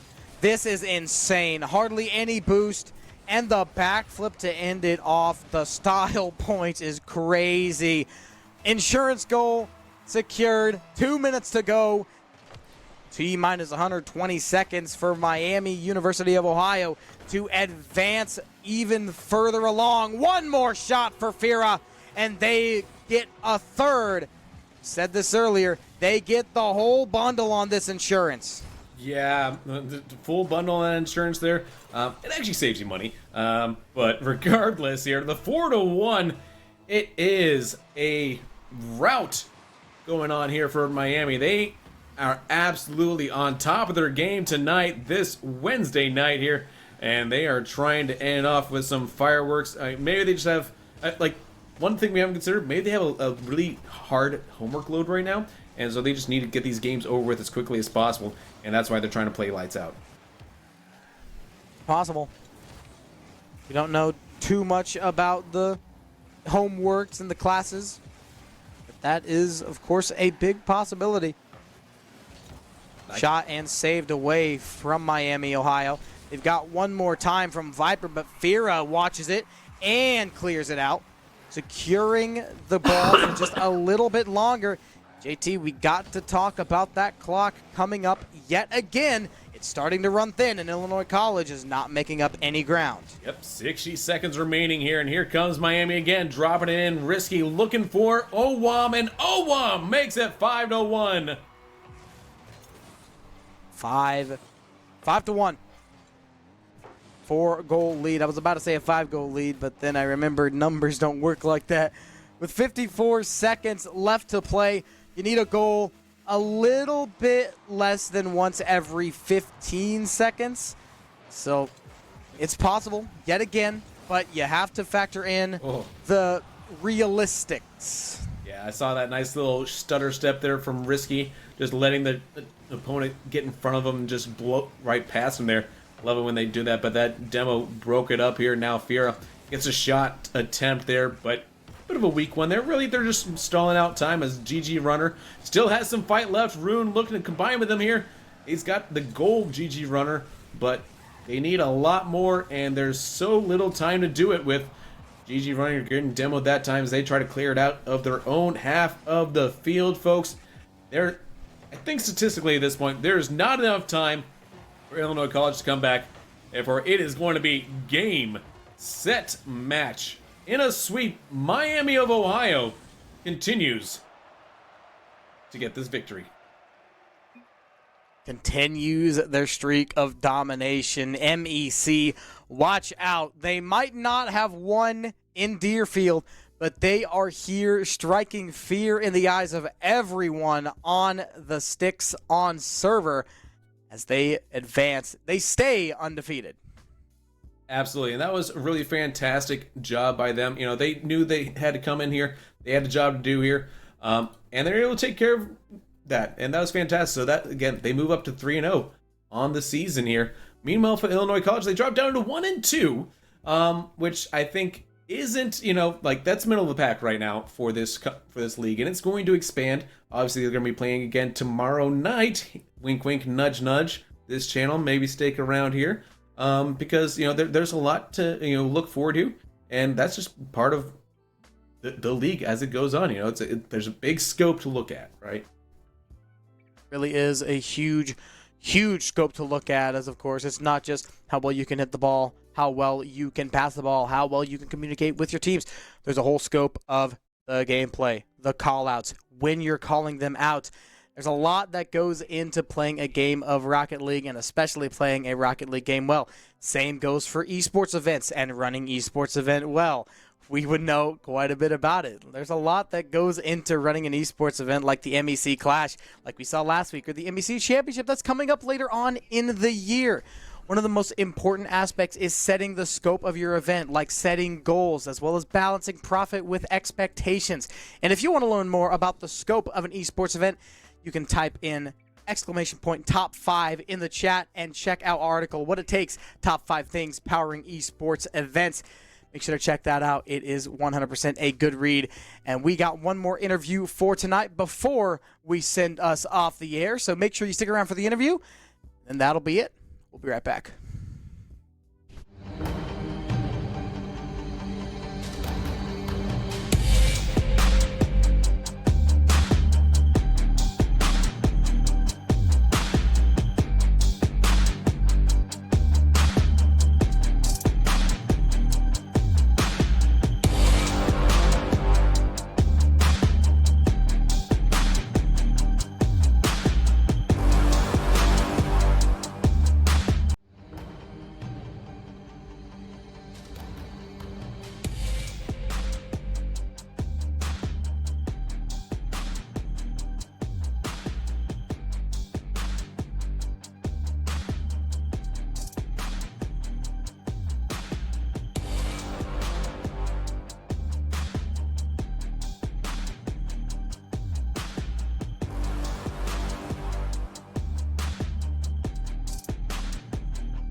And welcome back, folks. We have with us none other than the risky business of the Miami of Ohio team, alongside JT Displays Tucker here for the MEC.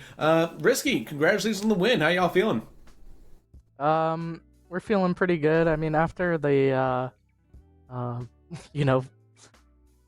probably upwards of 16 best of fives we played this weekend, I think we took a much needed break, like the earlier part of this week, and we're definitely came back ready to play today, so can't be mad.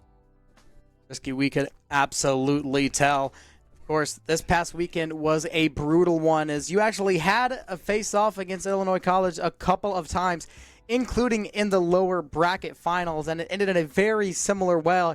Was there any strategies that you used during that LAN match that you used today as well, or did something change? I think during the whole event, OM did get interviewed saying that we don't have a specific plan, which is not necessarily wrong. We pretty much just play our game, and it seems to work. So we'll keep doing what works. If it ain't broke, don't fix it. Absolutely. And you guys certainly came in here and played like your hair was on fire. Was that in part due to like some motivation on not getting that top spot this past weekend here? Or is it you just guys finally getting that rest after such a long, arduous journey? I definitely think, both things kind of had to do with it a little bit. We definitely got our energy back, and, we were ready to play and come out firing. But I think if we were to have a plan, it would be to come out setting the tone early, and I think we did just that. So, Risky, your team, Miami, as well as Ohio Northern, are the two last undefeated teams in the conference at the moment. And how does that make you feel? Do you think that gives you a target on your back, or do you think that just makes teams a little bit more intimidated? I think we saw the true Cleveland State this past weekend. I think I will say, considering they did beat us 4 times in a row over the weekend, that our first game against them may or may not have been a fluke. So we're still looking for them, obviously. And ONU, besides the one game 5, we haven't really had much trouble with them. We seem to figure them out pretty quickly. So we're pretty happy where we're at in the standings right now. And we're just taking it game by game, and that's all we can really do. Taking it game by game. That's a great way to kind of move forward and make sure that you've got a clean slate any opponent you're facing. Well, Risky, once again, thank you for joining us. Best of luck the rest of the season. Thank you very much. That's all we have for you tonight here at the MEC for Rocket League. But fret not, we are going to be back with more Rocket League.